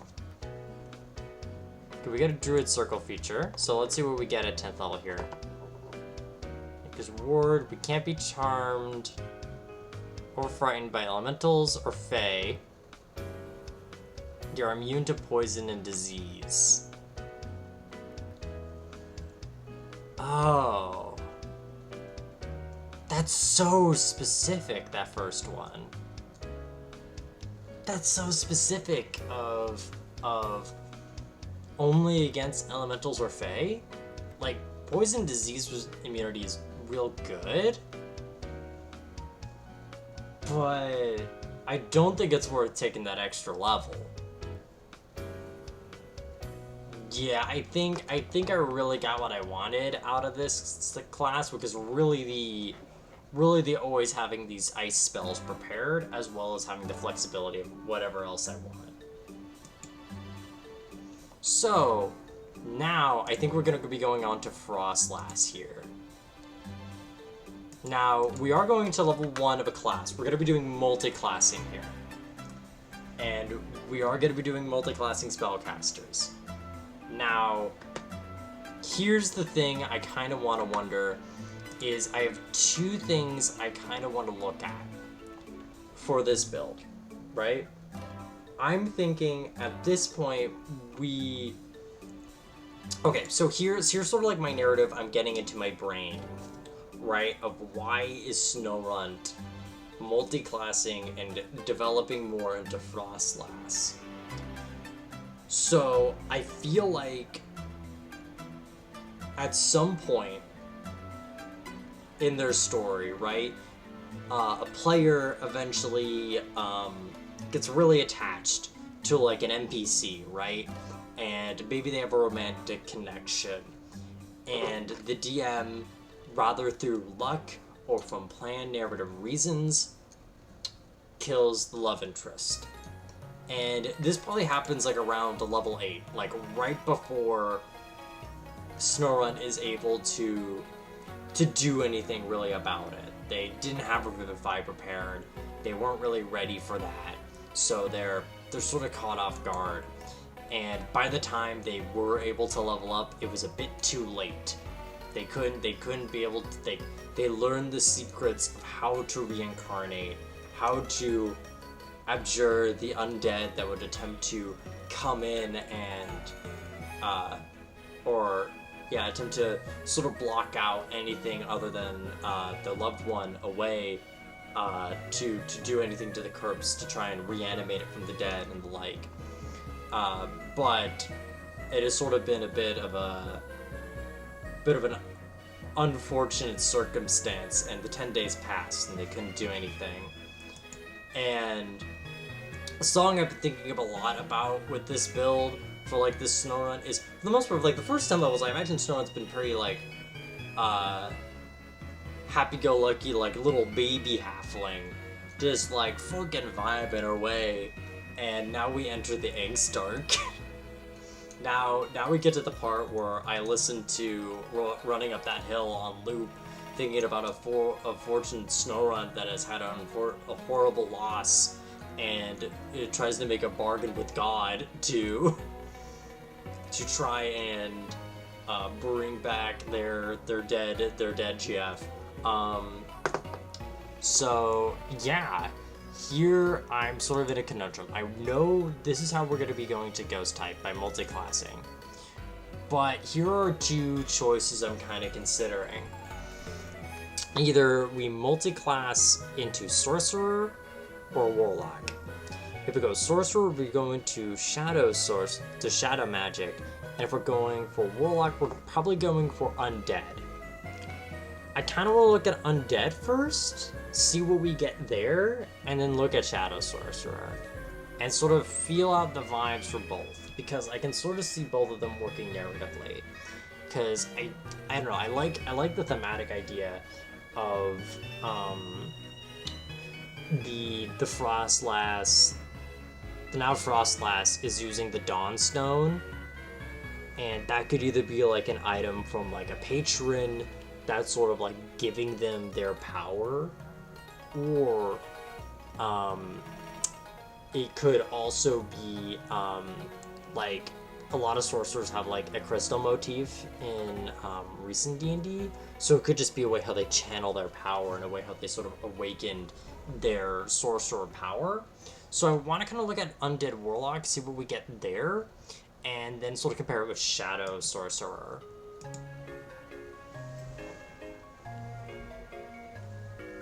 So, as much as okay, so I clench my fist in anger here, because I hate how modern D&D, I hate how 5e does Warlock spell list, because they just go like, this is expanded. You could prepare these spells as well, and I'm just like slamming my hand at the desk like, you sold your soul. You should just have these spells always prepared, like how a cleric or a druid does.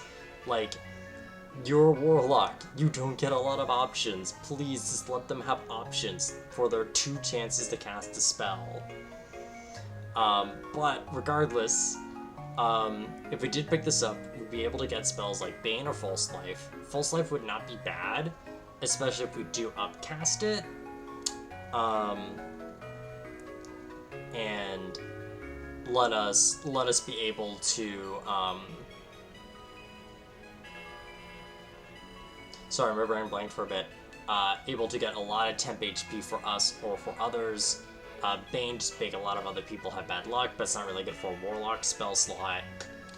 Blindness and Deafness or Phantasmal Force is the good one. Blindness and Deafness is a necromancy spell, and that's pretty much it. We really wouldn't want Phantom Steed, we don't really need that. Speak with Dead could be real cool, but that's like a flavor thing. Death Word could be really good for flavor, but that's a really harsh investment to work in like 7 levels. Greater Invisibility is really good for ghost vibes. I do like that though. We could already prepare Anti-Shell Life, so we don't really need to worry about that. And Cloud Kill is a poison type move, which we don't really get. But let's see if Form of Dread and Grave Touch really work with us here. Like, what gets us the best ghost vibes here? At first level, you manifest an aspect of your patron's dreadful power as a bonus action. You can transform for 1 minute to gain the following benefits. You gain temporary hit points equal to 1d10 plus your warlock level, which, at our point, we're only getting 11 temporary hit points, which isn't a lot. At this point of the game, we're working with a 10th level, approximately 10th level character. Once during each of your turns, when you hit a creature with an attack, you can force it to make a wisdom saving throw. If it fails the wisdom saving throw, it is frightened to the end of its next turn, which is pretty cool. That lets us really go ghost mode. We are immune to the frightened condition at this point. You can transform equal to a number of your proficiency modifier, which is a lot. We are able to do that a lot more often. We're about to do that, I think, at this point 3 times. And the appearance... Okay, and it doesn't go away when the temp hit point goes away. It's only for a minute. Okay, so we're not really in it for the temp HP now, but that could be really cool of having us be a spooky ghost and intimidate people, make everyone really spooked. We can also get Grave Touched at levels when we invest 6 levels in. Your patron gains power of profound effect over your body and magic. You don't need to eat, drink, or breathe. In addition, once during each of your turns, when you hit a creature, you can make an attack roll damage against the creature and place one of the damage sites with necrotic. Okay. I'm kind of seeing what the vibe here is, and I do like how it sort of makes me feel spooky ghost, but like I feel like this would be better if I was going for like Gengar, you know? And although this could be really good for being the ghost, I feel like this kind of investment's not what I'm looking for with this build. So what is Undying? I mean, I look at Undying a lot. Alright.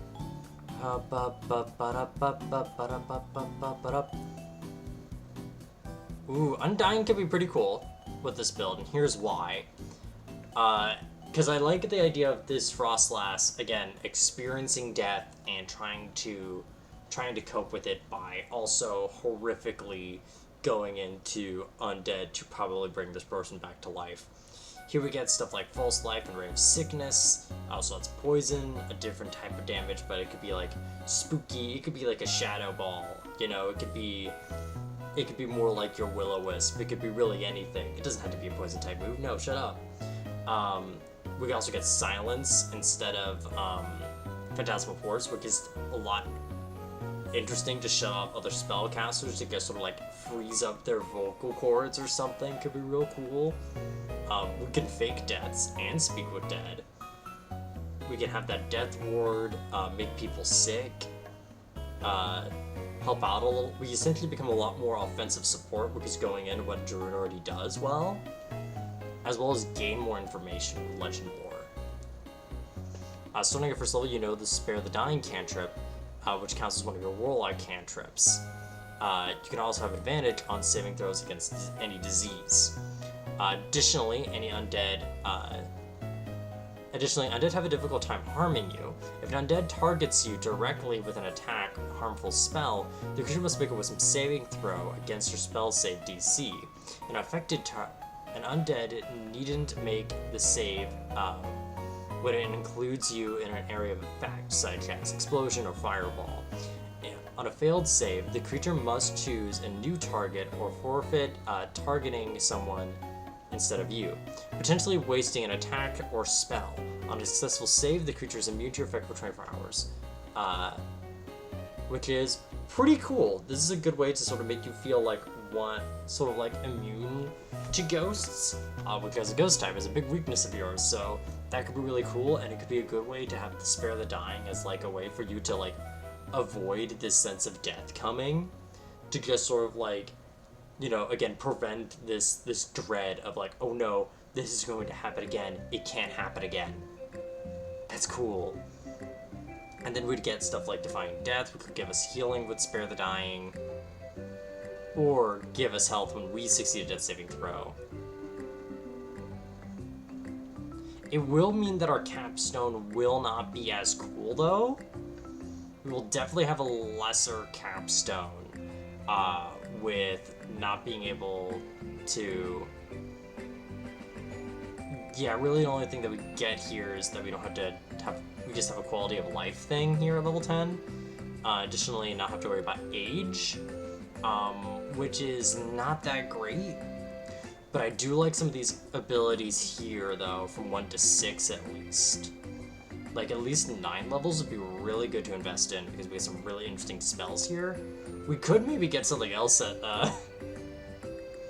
for like an extra level.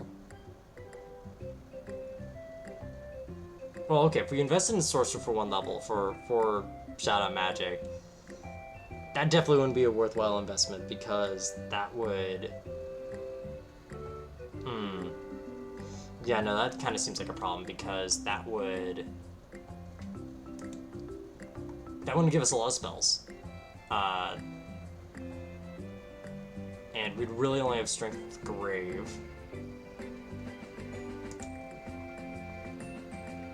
Okay.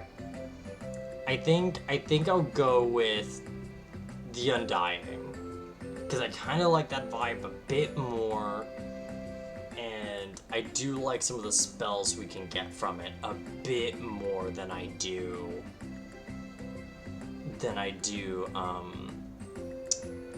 Undead Warlock. Which is weird, because I thought Undead Warlock was just better, but the more I look at Undying, I'm always like, man, Undying's cool. It just has a bad level 10.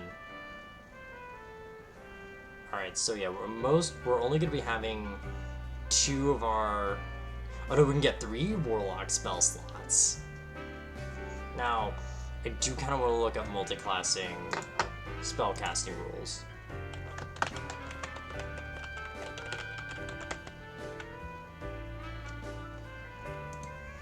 Because it's been a hot minute. Yeah, because we definitely have enough charisma. Because we need 13 minimum charisma to even be Warlock. Proficiencies. Alright, so with Warlock, we just get... Alright, nothing new there. Spellcasting. Yeah, if you both have spellcasting class features and pack magic class features from the Warlock class, you can use the spell slots you gain from pack magic feature to cast spells you know or have prepared from classes with spellcasting features. You can use the spell slots you gain from the spellcasting class feature to cast Warlock spells you know. Oh, interesting. So, wait, so it could be interchangeable. Class features from the Warlock class, you can use spell slots you gain from pack magic. Pack features you get some spells you know prepared from classes with...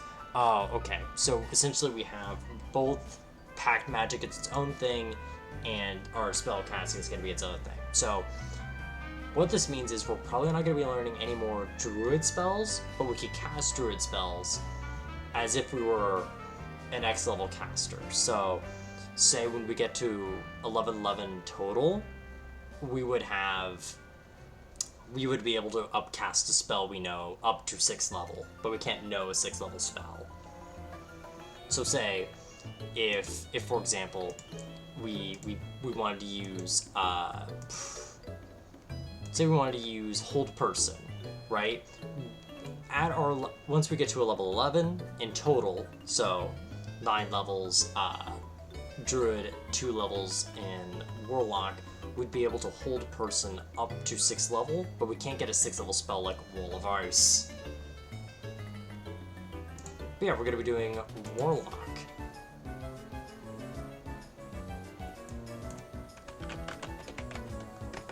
Yep, Warlock level 1.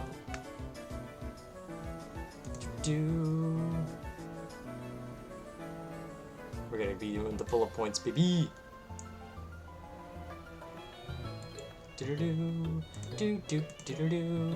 Oh, I want to do bullet points. Okay. Insert. Format. Bullet points, please. Now we're going to copy it. Alright, so we're going to be doing Undying. So let's see what we get from just Warlock in general. First off, we get, for us, we got initially Undying, so that means we get Among the Dead, which means with Among the Dead, we get any undead that attempts to attack us gets disadvantage, gets to make a wisdom saving throw, or they have to attack someone else, or wastes their attack. If they succeed, they are immune to this effect. This also gives us this also gives us Spare the Dying at 30-foot range. Let's see, so that's pretty decent. Okay. And how many cantrips do we get? Because of course we get 2 cantrips. So we gotta think, do we want Eldritch Blast? I think here we probably want a more necrotic damage type, and let's see.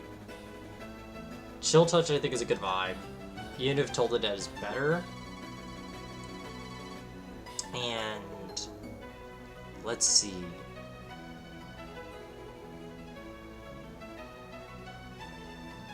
Yeah, let's go for Eldritch Blast. I can't think of any other cool spells, so we're gonna go for Chill Touch as our other cantrips. Chill Touch and Eldritch Blast. Alright, and let's see, we get 2 spells known for our Pact Magic. And we could also add False Life or Ray of Sickness onto it, because Warlock is a very generous class. Armor of Agathis could be real good. That could be real good with our flavor of ice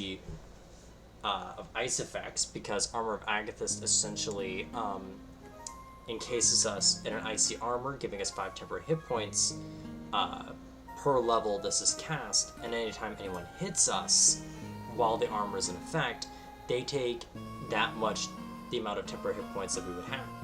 Okay. A protective magical force surrounds you, manifesting as a spectral frost that covers you and your gear. You gain 5 temporary hit points for the duration. If a creature hits you with a melee attack, you have these hit points, and the creature takes 5 cold damage. When you cast a spell using a 2nd level spell slot or higher, you both gain 2 temporary hit points, and cold damage increases by 5 each slot. So, as long as you have temporary hit points, it hits you for that those multipliers of 5. So, when we get up to, say, level 11 in Warlock, that means then we are going to, essentially with a spell like this, do 30 damage anytime it hits us, which is pretty nice and fits with that icy vibe.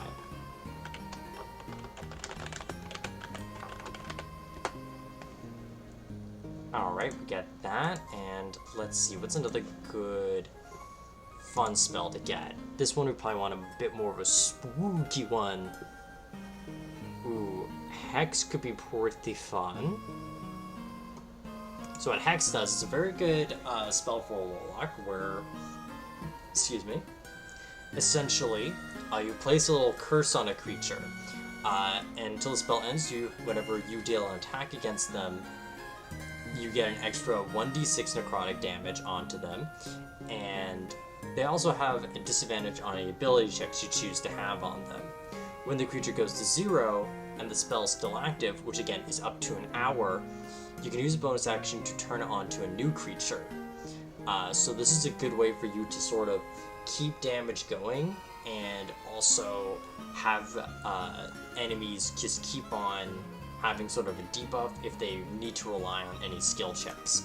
So that could be good for roleplay, to have anyone sort of fail if you don't want someone to see through any of your sneakery dickery acts, or in combat it's a good way to just keep on building damage onto enemies. And it can last for an hour and keep hopping to host.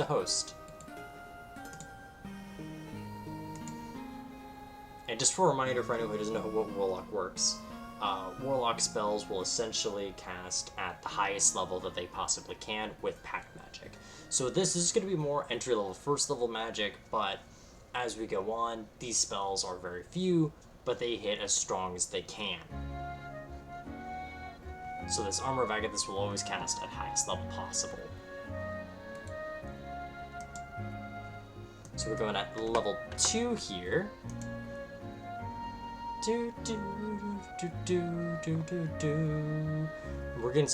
got another spell we can learn, so let's look at that first. Another spell we can learn, would it be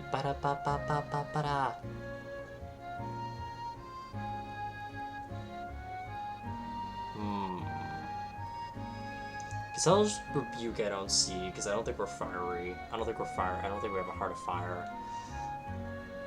I think Cause Fear is a fun one. So Cause Fear is essentially the anti-charm person, in the sense that you awaken mortal fear into someone and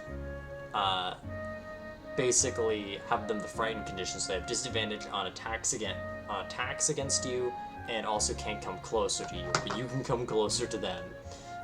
So it really makes a fun fight or flight, and really lets you be big spooky ghost. And the higher level you cast Cause Fear, the more people you can spook. And now we get to look at evocations, which are sort of like fun little bonus abilities Warlocks get. So let's look at what we can get with the Eldritch Evocations here. So we can do Agonizing Blast, do a lot more. We can do our added Charisma damage onto Eldritch Blast, which can do a lot. Because at this point, we are our cantrips are going to be very powerful. Right now, we are essentially a level 11 caster. Even if we are a level 2 Warlock, we were a level 9 Druid, so we are 11 levels in, so now our cantrips will essentially scale up to what they would be at 11th level. So this Eldritch Blast can do up to 3 blasts at this point, at 3 separate targets. But even if this wasn't one target, this could be up to 3d10 damage plus 9, which can add up very much, so it's advertising. We don't need to talk to animals. I don't think we need Beguiling Influence. Devil's Sight could be cool to get that real spooky vibe, so that's something I'm kind of interested in.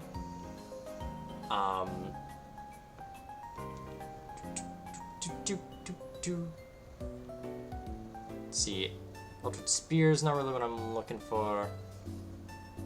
Fiendish Vigor. Yeah, we don't really need to look into people's minds. We don't really need to be psychic. We don't need to breathe underwater. Ooh, wait, no, I think I know which one. Lance of Lethargy could be real fun. So, Lance of Lethargy lets us, if we do Eldritch Blast, it reduces the movement speed by 10, which, especially with our difficult terrain spells that we got from Druid, that could really fuck up a player or an enemy if they're just in the fuck zone of like a Sleet Storm or an ice storm area or spike growth. You can just have that and make their movement even less, so it's not so much that they can't move as much, but they are just crippled. So Lance of Lethargy. It's gonna be a fun one. Just a fun one to have for encouraging us to use Eldritch Blast. And mind you, again, we are 11th level spellcaster, so we can cast this onto 3 possible targets at once.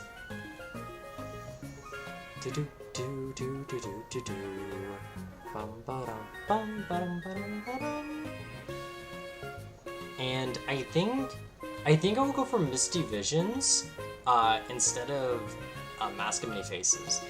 And here's why. So, Frosslass is based on the Yukiona, which is a spirit of a woman who died on a mountain alone, and then essentially tries to trick people to come in, take fake directions to go into a supposed warm house, to essentially trick them while they're freezing to death.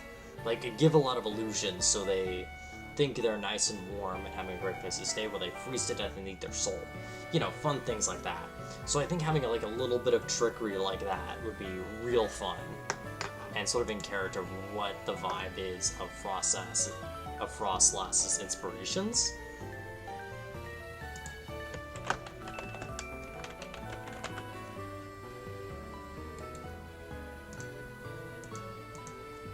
Level 3, and at level 3 of Warlocks, we get something called a boon, which means at this point we can get either a magical weapon, let me see,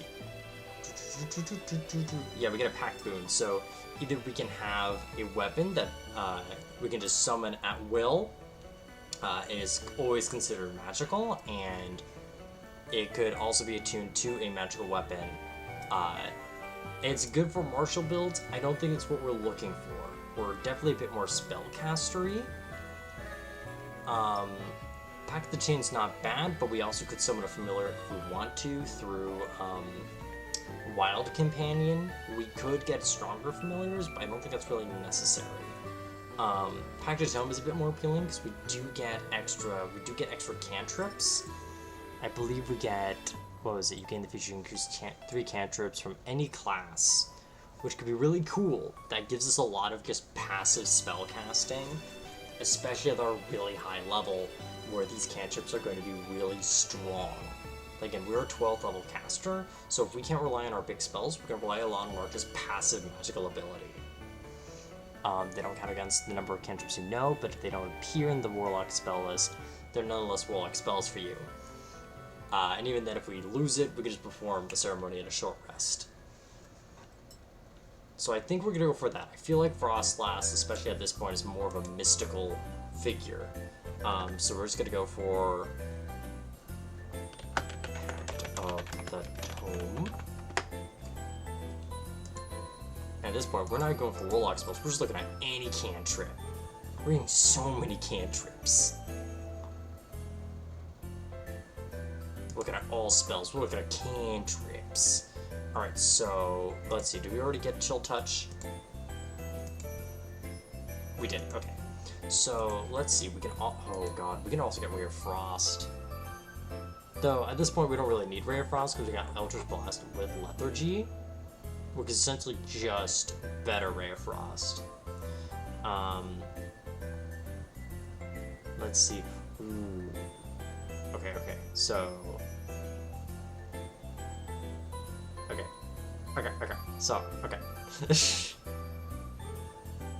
Toll the Dead's real good. Toll the Dead is a very powerful cantrip. Toll the Dead. So what Toll the Dead does is, if someone fails a wisdom saving throw, they have to take a d8, or in our case, at level 12, 3d8 necrotic damage. However, if they are not at full health, they take d12s instead of d8s. So it's a very high damage cantrip, which is very good for us. Additionally, let's see, so that's one cantrip we can get. Another one.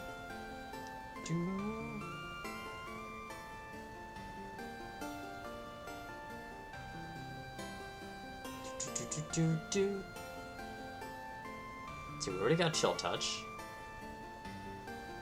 We could... Ooh. I think... Oh, Minor Illusion would be good for... Well, no, we have Silent Image at will, so we don't really need Minor Illusion. Because even though Minor Illusion could do little sounds, I don't think that's really what we need.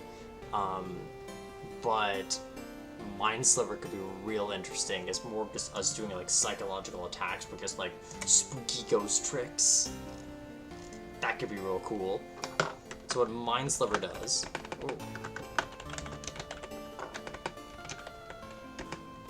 Mind Sliver makes someone do an intelligence saving throw where they take 1d6 psychic damage. And if they take the damage, they have to subtract a d4 from any, what is it, ability checks or saving throws? From the next saving throw they make before they end the turn. So it's a really good supportive move to give someone some damage, to spook them, in our case, to sort of haunt their mind itself, and then it makes them perform worse. Because, it's better. It's so good. And lastly, let's see, what else could we get that would be like really vibing? Really vibing the spooky ghost girl vibes.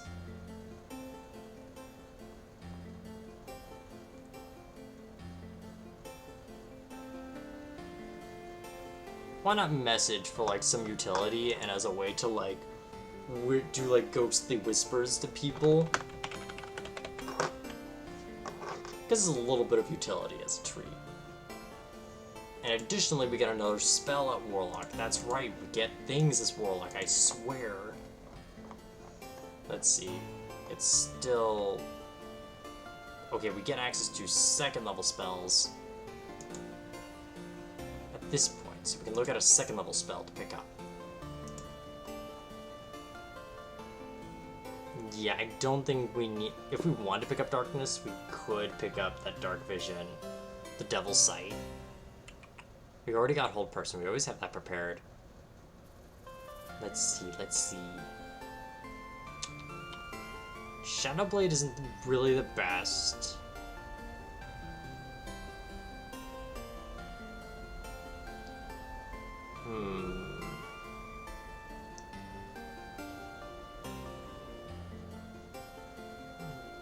Yeah, okay.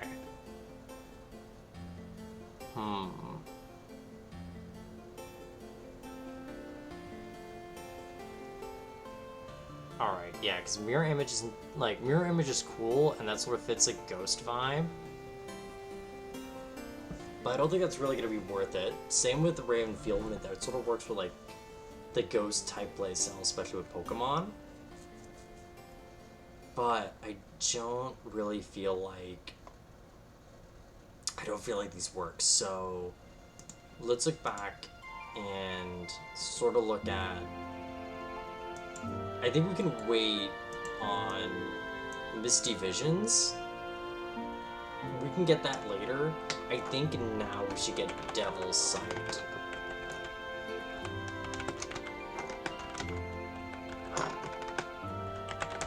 We should get Devil's Sight instead, so we can get Darkness here and use that well. Like, I like the idea of like setting up this like dark, cold blizzard setting up, and then just like having people just caught in fears they do not see, but you are just going around casting your spells while they not know what's going on.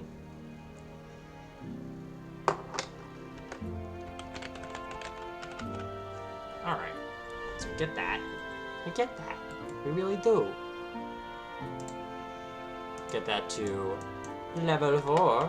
And let's see, do we want to get an ability score improvement? Because we don't have the best stats. Our saving throws are a bit lacking. Oh, we're way too far up. Because yeah, let's see, our stats aren't the best. Not gonna lie. But I don't know if we need to if we really want to boost anything in particular.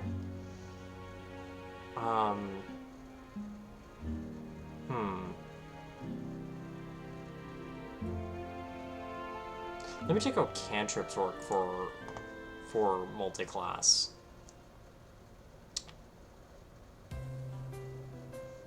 Because I think those are... Okay, wait.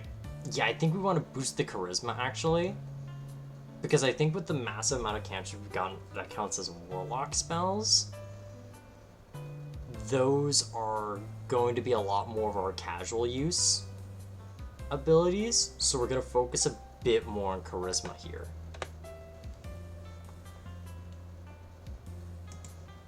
Alright, so we're going to get ASI plus 2 charisma.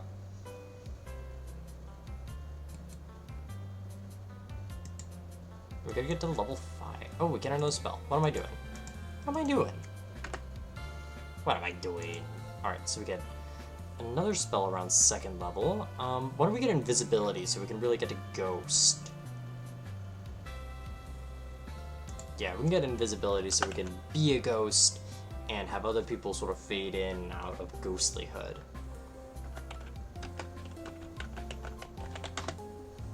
Invisibility. Hell yeah. Wait a minute. Okay, yeah, we just have this as level 5 here. So at this point, I think we just get a 3rd level spell slot. Yep, not 3rd level spell slot. We just get another spell. What? Oh, okay, it's evocation, and we also get another evocation. We can know. We can have Misty Visions here. There we go. Everything's cool now. We did it. We got what we wanted, and nah. Oh wait. Wait, hold up. I know there was some stuff for Hex. I kind of want to check that out. There was like a Maddening Hex thing.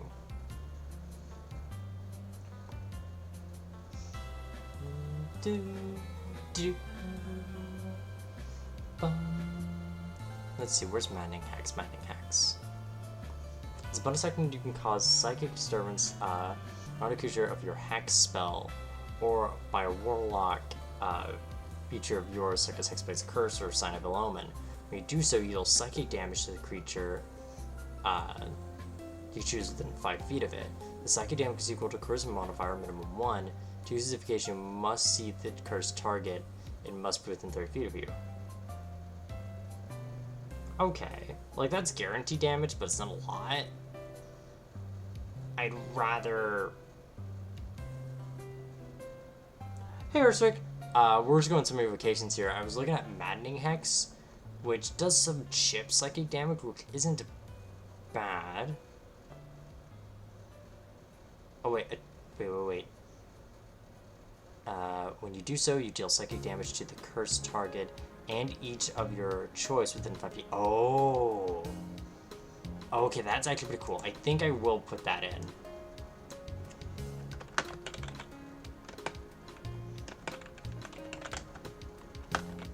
Because that makes a bit more leverage of this pretty low level spell. Mostly some warlockery we're doing. So basically, Snorunt over here, right, had some big angst, and then made a deal with a spooky ghost, and they became a spooky ghost. She is an undying warlock. She's got Among with the Dead, so she's big chillin' with the undead now, and they have do a wisdom saving throw to even hurt her, or waste an attack again to someone next to her if there is anyone next to her. Additionally, she gets Spare the Dying, so then she doesn't have to deal with the trauma of death again. Additionally, she's got cantrips, and she's got Lance of Lethargy to really cripple movement anyone she hits with an Eldritch Blast, which she is a 11th level caster at this point. Wait, what level are we at? Yeah, she is essentially a 14th level caster at this point, so that is dealing 3 targets, which, if they hit, all have a -10 to their speed, and also with a lot of her difficult terrain abilities, will be very crippled and not have a good time escaping anywhere. Additionally, she picked up Pact of the Tome, so she has so many more cantrips. Oh god, oh man. She also has Darkness, and you may have noticed, she also picked up Devil's Sight, so she can see within her magical darkness and be a horrifying presence as a ghost.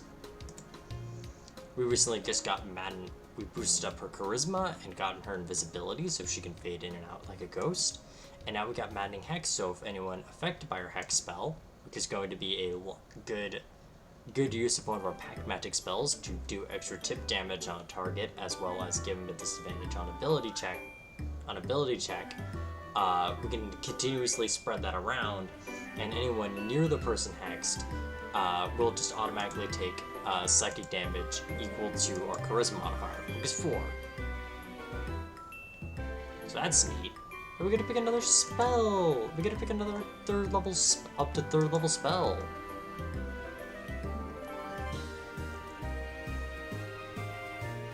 Fear's good. Fear's good. That could be something we can switch out for Cause Fear, because that's just going to be better Cause Fear, and maybe switch out for another spell within this level.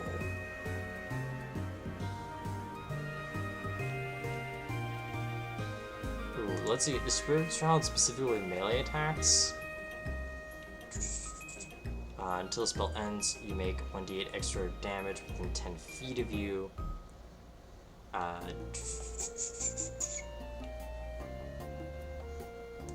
I don't think that's going to be as great for us. I think it's better for a martial build, because we could tack within 10 feet with cantrips, but not what we're exactly looking for.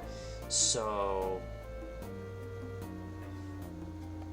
here, why don't we just immediately go for Fear, replace Cause Fear, which is better for entry-level stuff, but this is a good area effect spook to be real ghosty-wosty. And Summon Undead's real good. That's a real good spell, so you can have another ghost with you, but I feel like that steals your thunder a little bit. Enemies Abound is pretty cool, but I don't think it's really worth. Yeah, it's not really worth it because it can't be really upcasted. Let me see. Vampiric Touch is cool, but we're not really going for a melee build, especially because we have a lot of range options. We're mostly built to have a lot of area effect stuff to prevent people from moving around.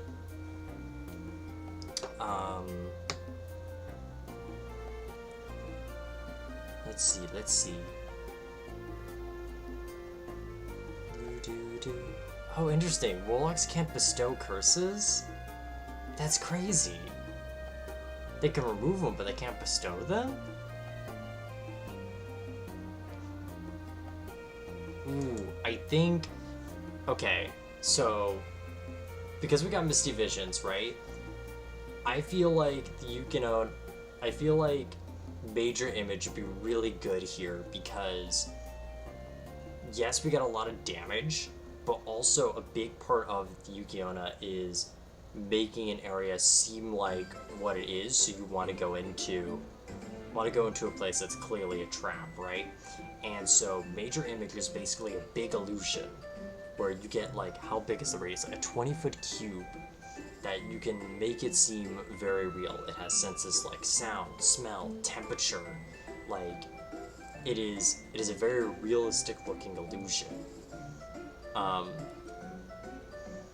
Like, yeah, no, it can copy basically anything, and unless someone really does like an investigation check against your spell save DC, they're pretty much convinced it's real.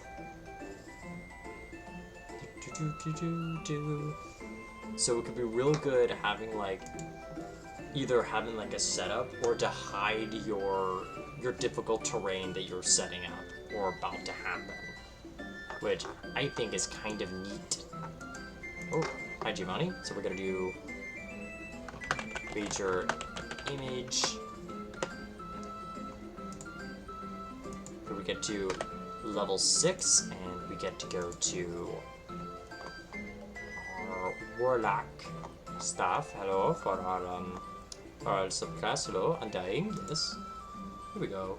Here's our Undying. Oh wait, shit. We could have gotten silence.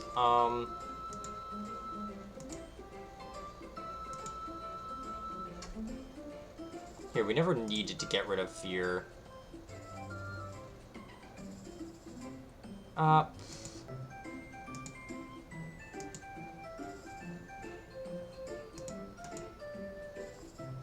Here, we can pick up silence here.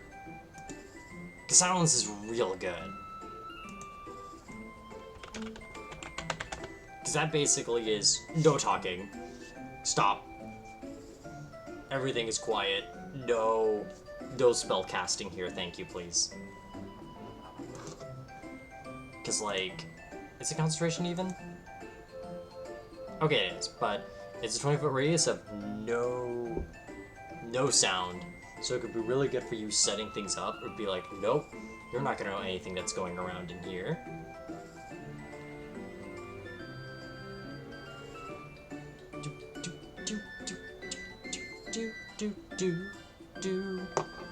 Alright, and also we get Defy Death, so we can bolster ourselves or others with Vitality to cheat death. We can regain 1d8 plus our con modifier of hit points when we succeed our... Yeah, you regain 1d8 plus your con modifier when you succeed on a death saving throw, or when you stabilize a creature with Spare the Dying, and you can choose which one you want to give it to once Prolonged Rest. So you can choose to either help others out or make you improved, which is just, that's so good, and I love it.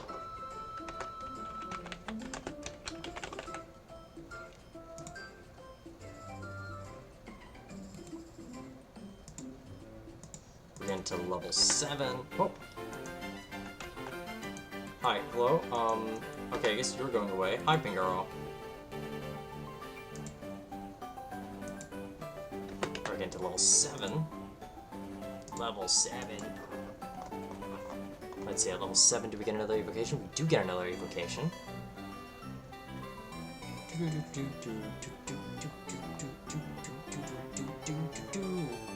Evocations? Evocations. Oh, there you are. Let's see. Did we even get Misty Visions, or did we get rid of that again?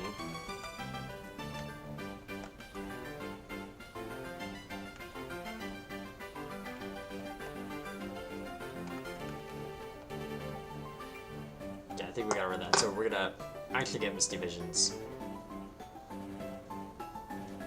Oh wait.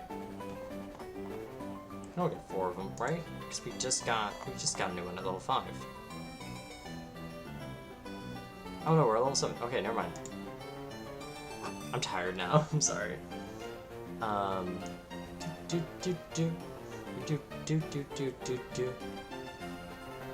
Let's see. We could have Ghost Vision, but I don't think. I think only Luxray has X-ray vision. Let's see. Do we get? I know I saw another one with Hex. Relentless Hex. You cause a curse. Your curse causes a temporary bond between you and your target. As a bonus action, you can magically teleport up to 30 feet to the unoccupied space you can see within 5 feet of target. You cast Hex spell or Warlock features such as Hexblade Curse or Sign of an Omen. To teleport this way, you must be able to see the cursed target. I don't think I need that. Especially because Hex, I'm pretty sure, is concentration. Yeah, it's concentration. If it wasn't concentration, I could do like a Vampiric Touch, that'd be really good. But that's not really worth it.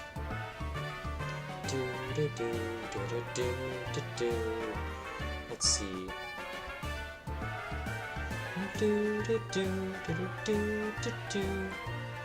Tomb Leviathan is not really worth it because it's only 10 temporary hit points per Warlock level. Okay, wait, let me look at it again. As a reaction, when you take damage, you can attune yourself in ice, which melts away at the end of your next turn. You gain 10 temporary hit points per Warlock level, which as much of the triggering damage as possible. Immediately after you take the damage, you gain vulnerability to fire damage. Your speed is reduced to 0 and you're incapacitated. Ugh, that means we cancel out any concentration, so that's not really good for us. Especially because of a lot of abilities to set up a lot of difficult terrain is concentration based. Yeah, no.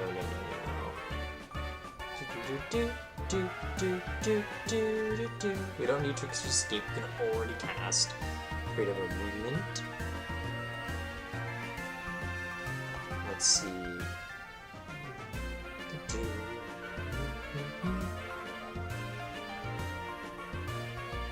Yeah, let's get Misty Visions, buddy. Why don't we get it for real? At last. Oh wait. Wrong spot. Here we go. Misty Visions, baby. Alright, and then we go to Warlock spells. Because we get one, right? Please. Yeah, can we get to 4th level spells for Warlocks now? Bum, bum, bum, bum. Ooh, Shadow Moil. Shadow Moil sounds real good there. A flame-like shadow wreaths your body until the spell ends, causing you to become heavily obscure to others. Shadow turns dim light within 10 feet of you into darkness, and bright light in the same area is dim. Until the spell ends, you have resistance to radiant damage. In addition, whenever a creature within 10 feet of you hits you with an attack, the shadow lashes out and does 2d8. That's not bad, but this is kind of a worse fire shield because it is concentration. So, no thanks. Like, cool having resistance to radiant, but kinda just is worse. It's kinda just worse. So in that case, I think we're just gonna have hallucinatory terrain to really make people unaware of the... So we could really manipulate sort of the battlefield, especially if we want to prepare pre-established difficult terrain. Especially because this is a casting time of 10 minutes, but lasts for 24 hours. So you can really lead people into a particular area that you've already infested with like different traps or parts of difficult terrain that you've caused by like spike growth with, fuck, what other kind of spells we have? Like Sleet Storm, anything we've gotten from like anything you want to get from like Gust of Wind that you've sort of set up there, like traps and the like, you could really be fucky with this, and I feel like that's like a big part of what makes this part of the build real interesting. It sort of lets you set up for a lot of things you've done early in the game, and really just fuck around with it. So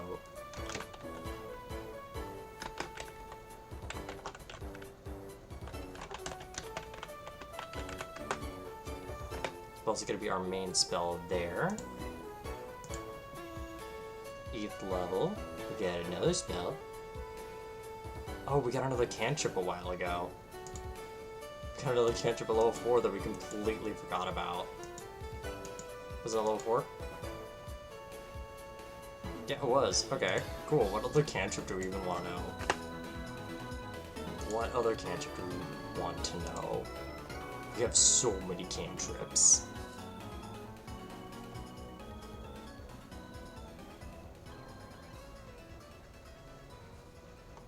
Let's see,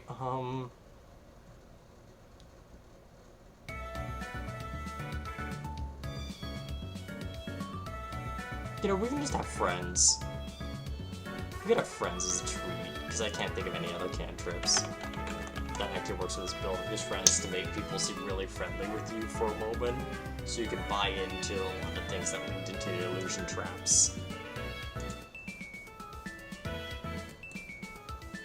Beast. We're going to level 8, baby. Let's see what we get at level 8. Let's see what we get at level 8. Alright, we get oh yeah, we get ability score improvement or feat. Let's see, do we just prioritize the charisma? Because we have a lot of just cantrip abilities, and well, not a lot of our spells are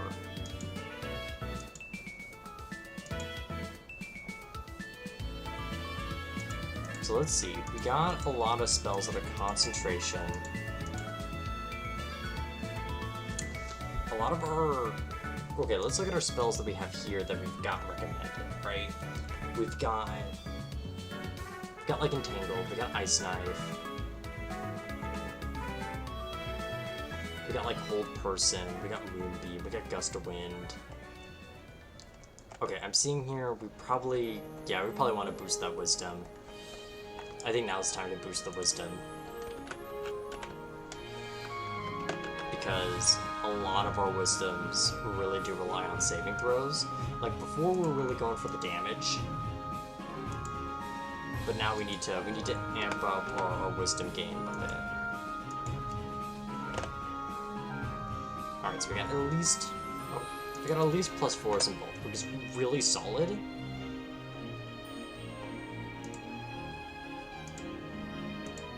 Alright, so we got that, and I think we got another spell, right? We do, okay, good.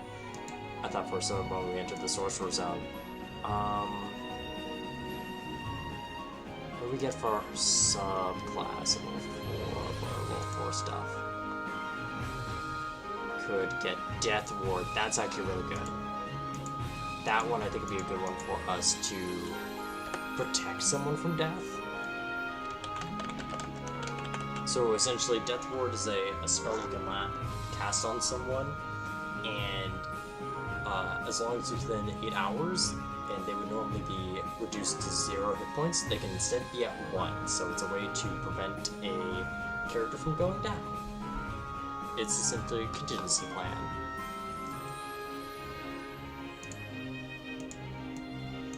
Alright, at level 9, we are...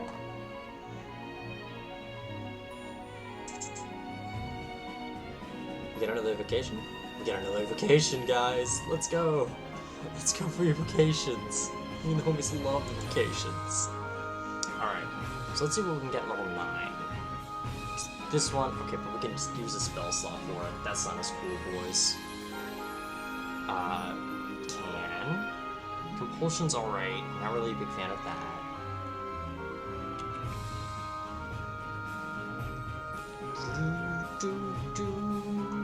Let's see. I don't need to go into water.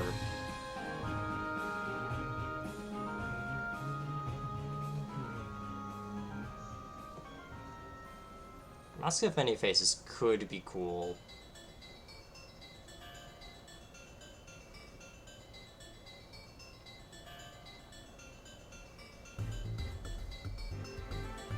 Yeah, Mask... See, I don't like a lot of these spells that just, like,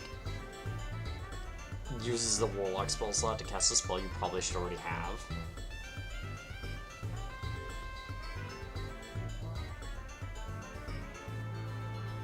Ooh, Whispers of the Grave? Oh, yeah, no.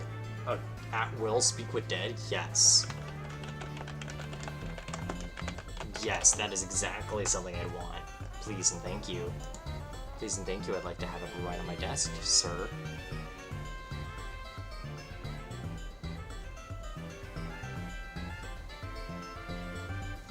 Let's see. Blight wouldn't be too bad, just as a big spook damage. But I don't really think we're here tree killing. I would think we probably want... If we want DPS... Not even DPS. I think Charm Monster would be really good, because that would also let us... No, I don't really see Charming be a big thing with this build. I think it'd be a lot more illusion stuff. So let's see.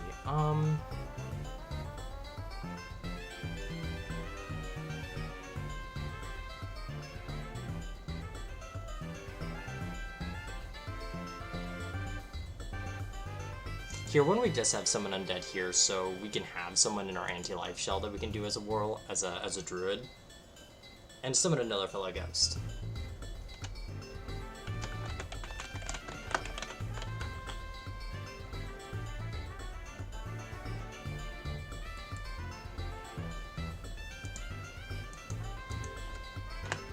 We're now at level 10. We're one more level away from our capstone.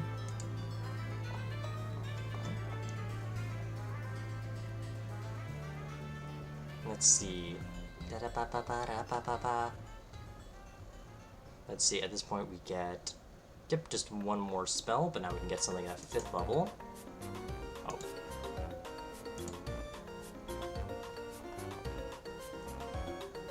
Let's see, what we can get as our 5th level spell. Aberration. Ooh, Tendril of Inky, okay, no, I think this is a good one. Tendril of Inky Darkness reaches out from you, touching a creature you can see within range to drain life from it. The target must make a dexterity saving throw. On a successful save, the target takes 2d8 necrotic damage, and the spell ends. On a failure, the target takes 4d8 necrotic damage until the spell ends. You can use your action on each of your turns to automatically deal 48 necrotic damage at the target. And drain, yeah, okay, this is a good spell. I just don't think this is good for our build. Because we already have a lot of concentration spells, and most of those to set things up.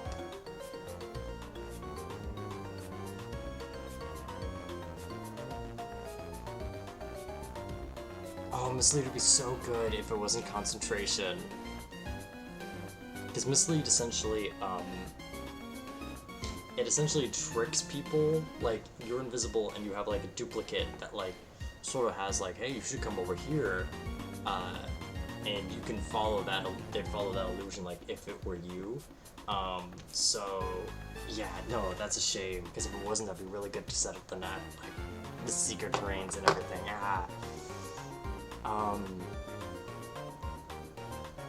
let's see.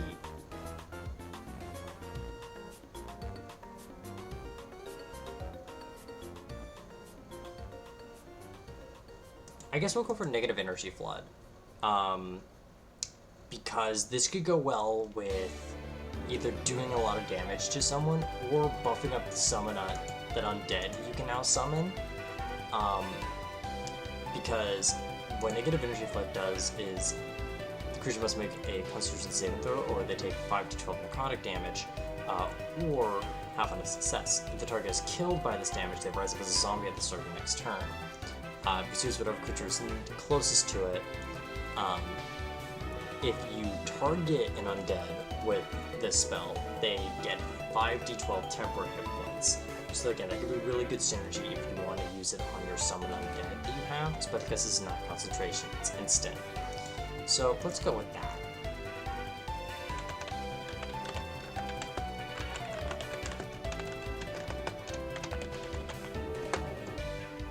And let's see, I don't think they get anything else at this level other than just the 5th level spell. Yep. Oh, and also we get our capstone for our class feature. Yay!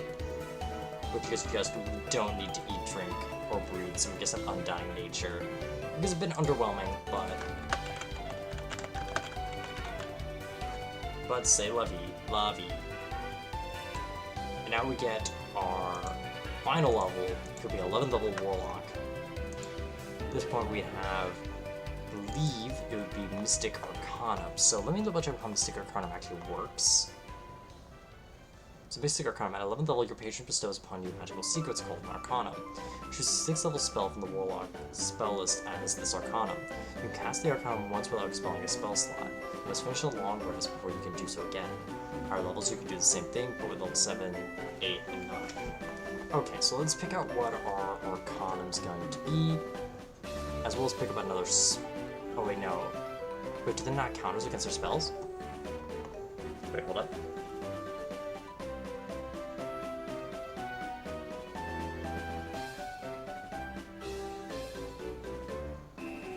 Your patron bestows you one magical secret called Mystic Arcanum. Choose 6 level spells in the Warlock spell list as an Arcanum. You can cast your Arcanum spell once without expending a spell slot. You must finish a long rest before you do so. Does it count as a Warlock spell known? Hold up.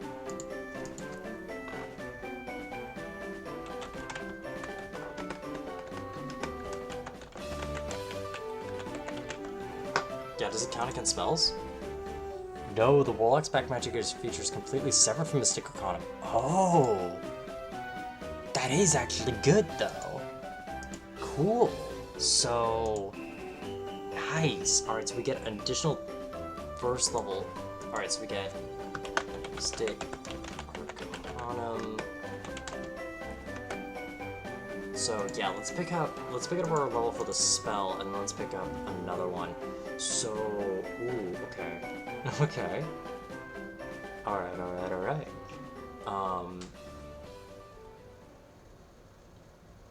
I think Counterspell's not a bad one to pick up. Might as well pick it up since we get this for free.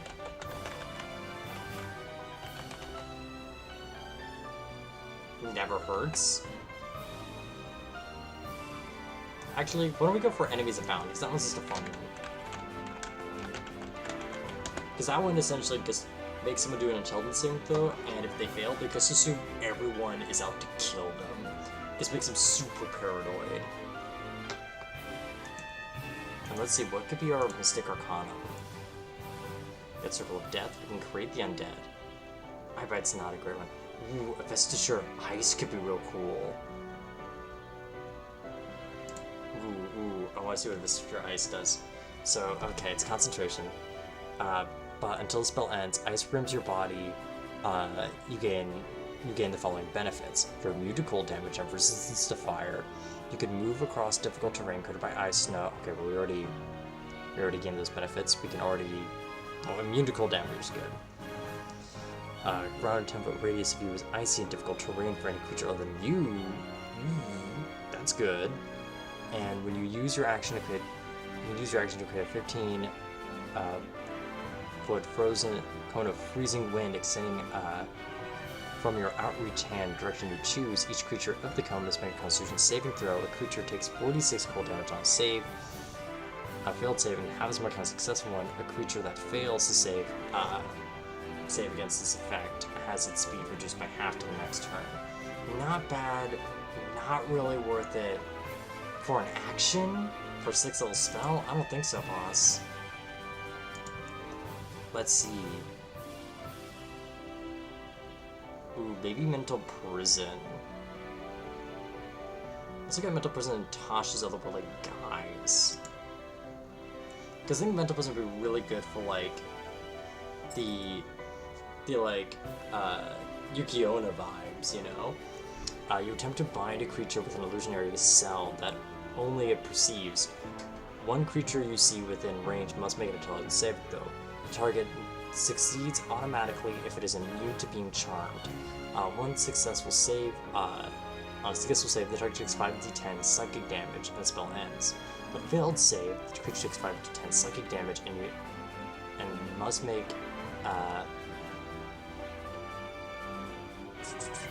and make the area immediately around the target's space appear dangerous to it in some way. You might cause the target to perceive itself as being surrounded by fire, floating razors, hazardous moths filled in with dripping teeth. Whatever form the illusion takes, the target can't see or hear anything beyond it. It is restrained in the spell's duration. If the target moves out the illusion, makes a melee attack through it, or reaches any part of the body through it, it takes 10d10 psychic damage and the spell ends. I think that's a good one, and it's only somatic. That's a good capstone one for us, though.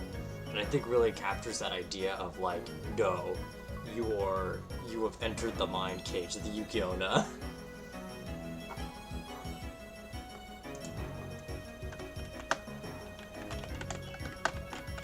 Alright, so that's the build, and I'll be honest, I'm not the happiest with it, and I think half of it is that I'm just tired.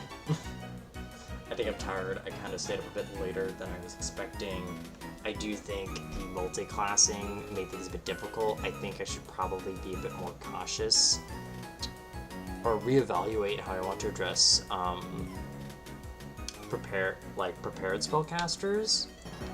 Because I feel like comparing this to the Raichu one, I feel like with the Raichu one I was a bit more focused when I knew exactly what I had to do every level, as opposed to like with a prepared spellcaster, it was like, well, you could do this, you could do that. It made me feel a lot more wishy-washy and confident, so I'm gonna keep that in mind.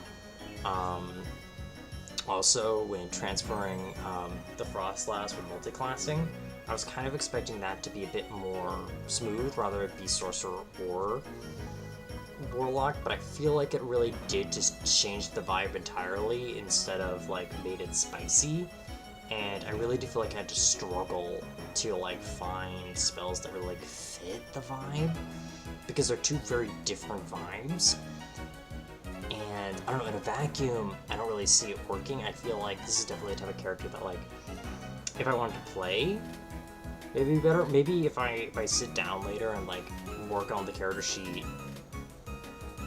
more, I could probably make a more coherent build. I feel like the build I made here is a bit more, it's muddled. It's a bit confused, but maybe when I work on D&D Beyond I can flesh it out a bit more. But if you ever want to see the character sheets when they're done, you can check it out on my Discord.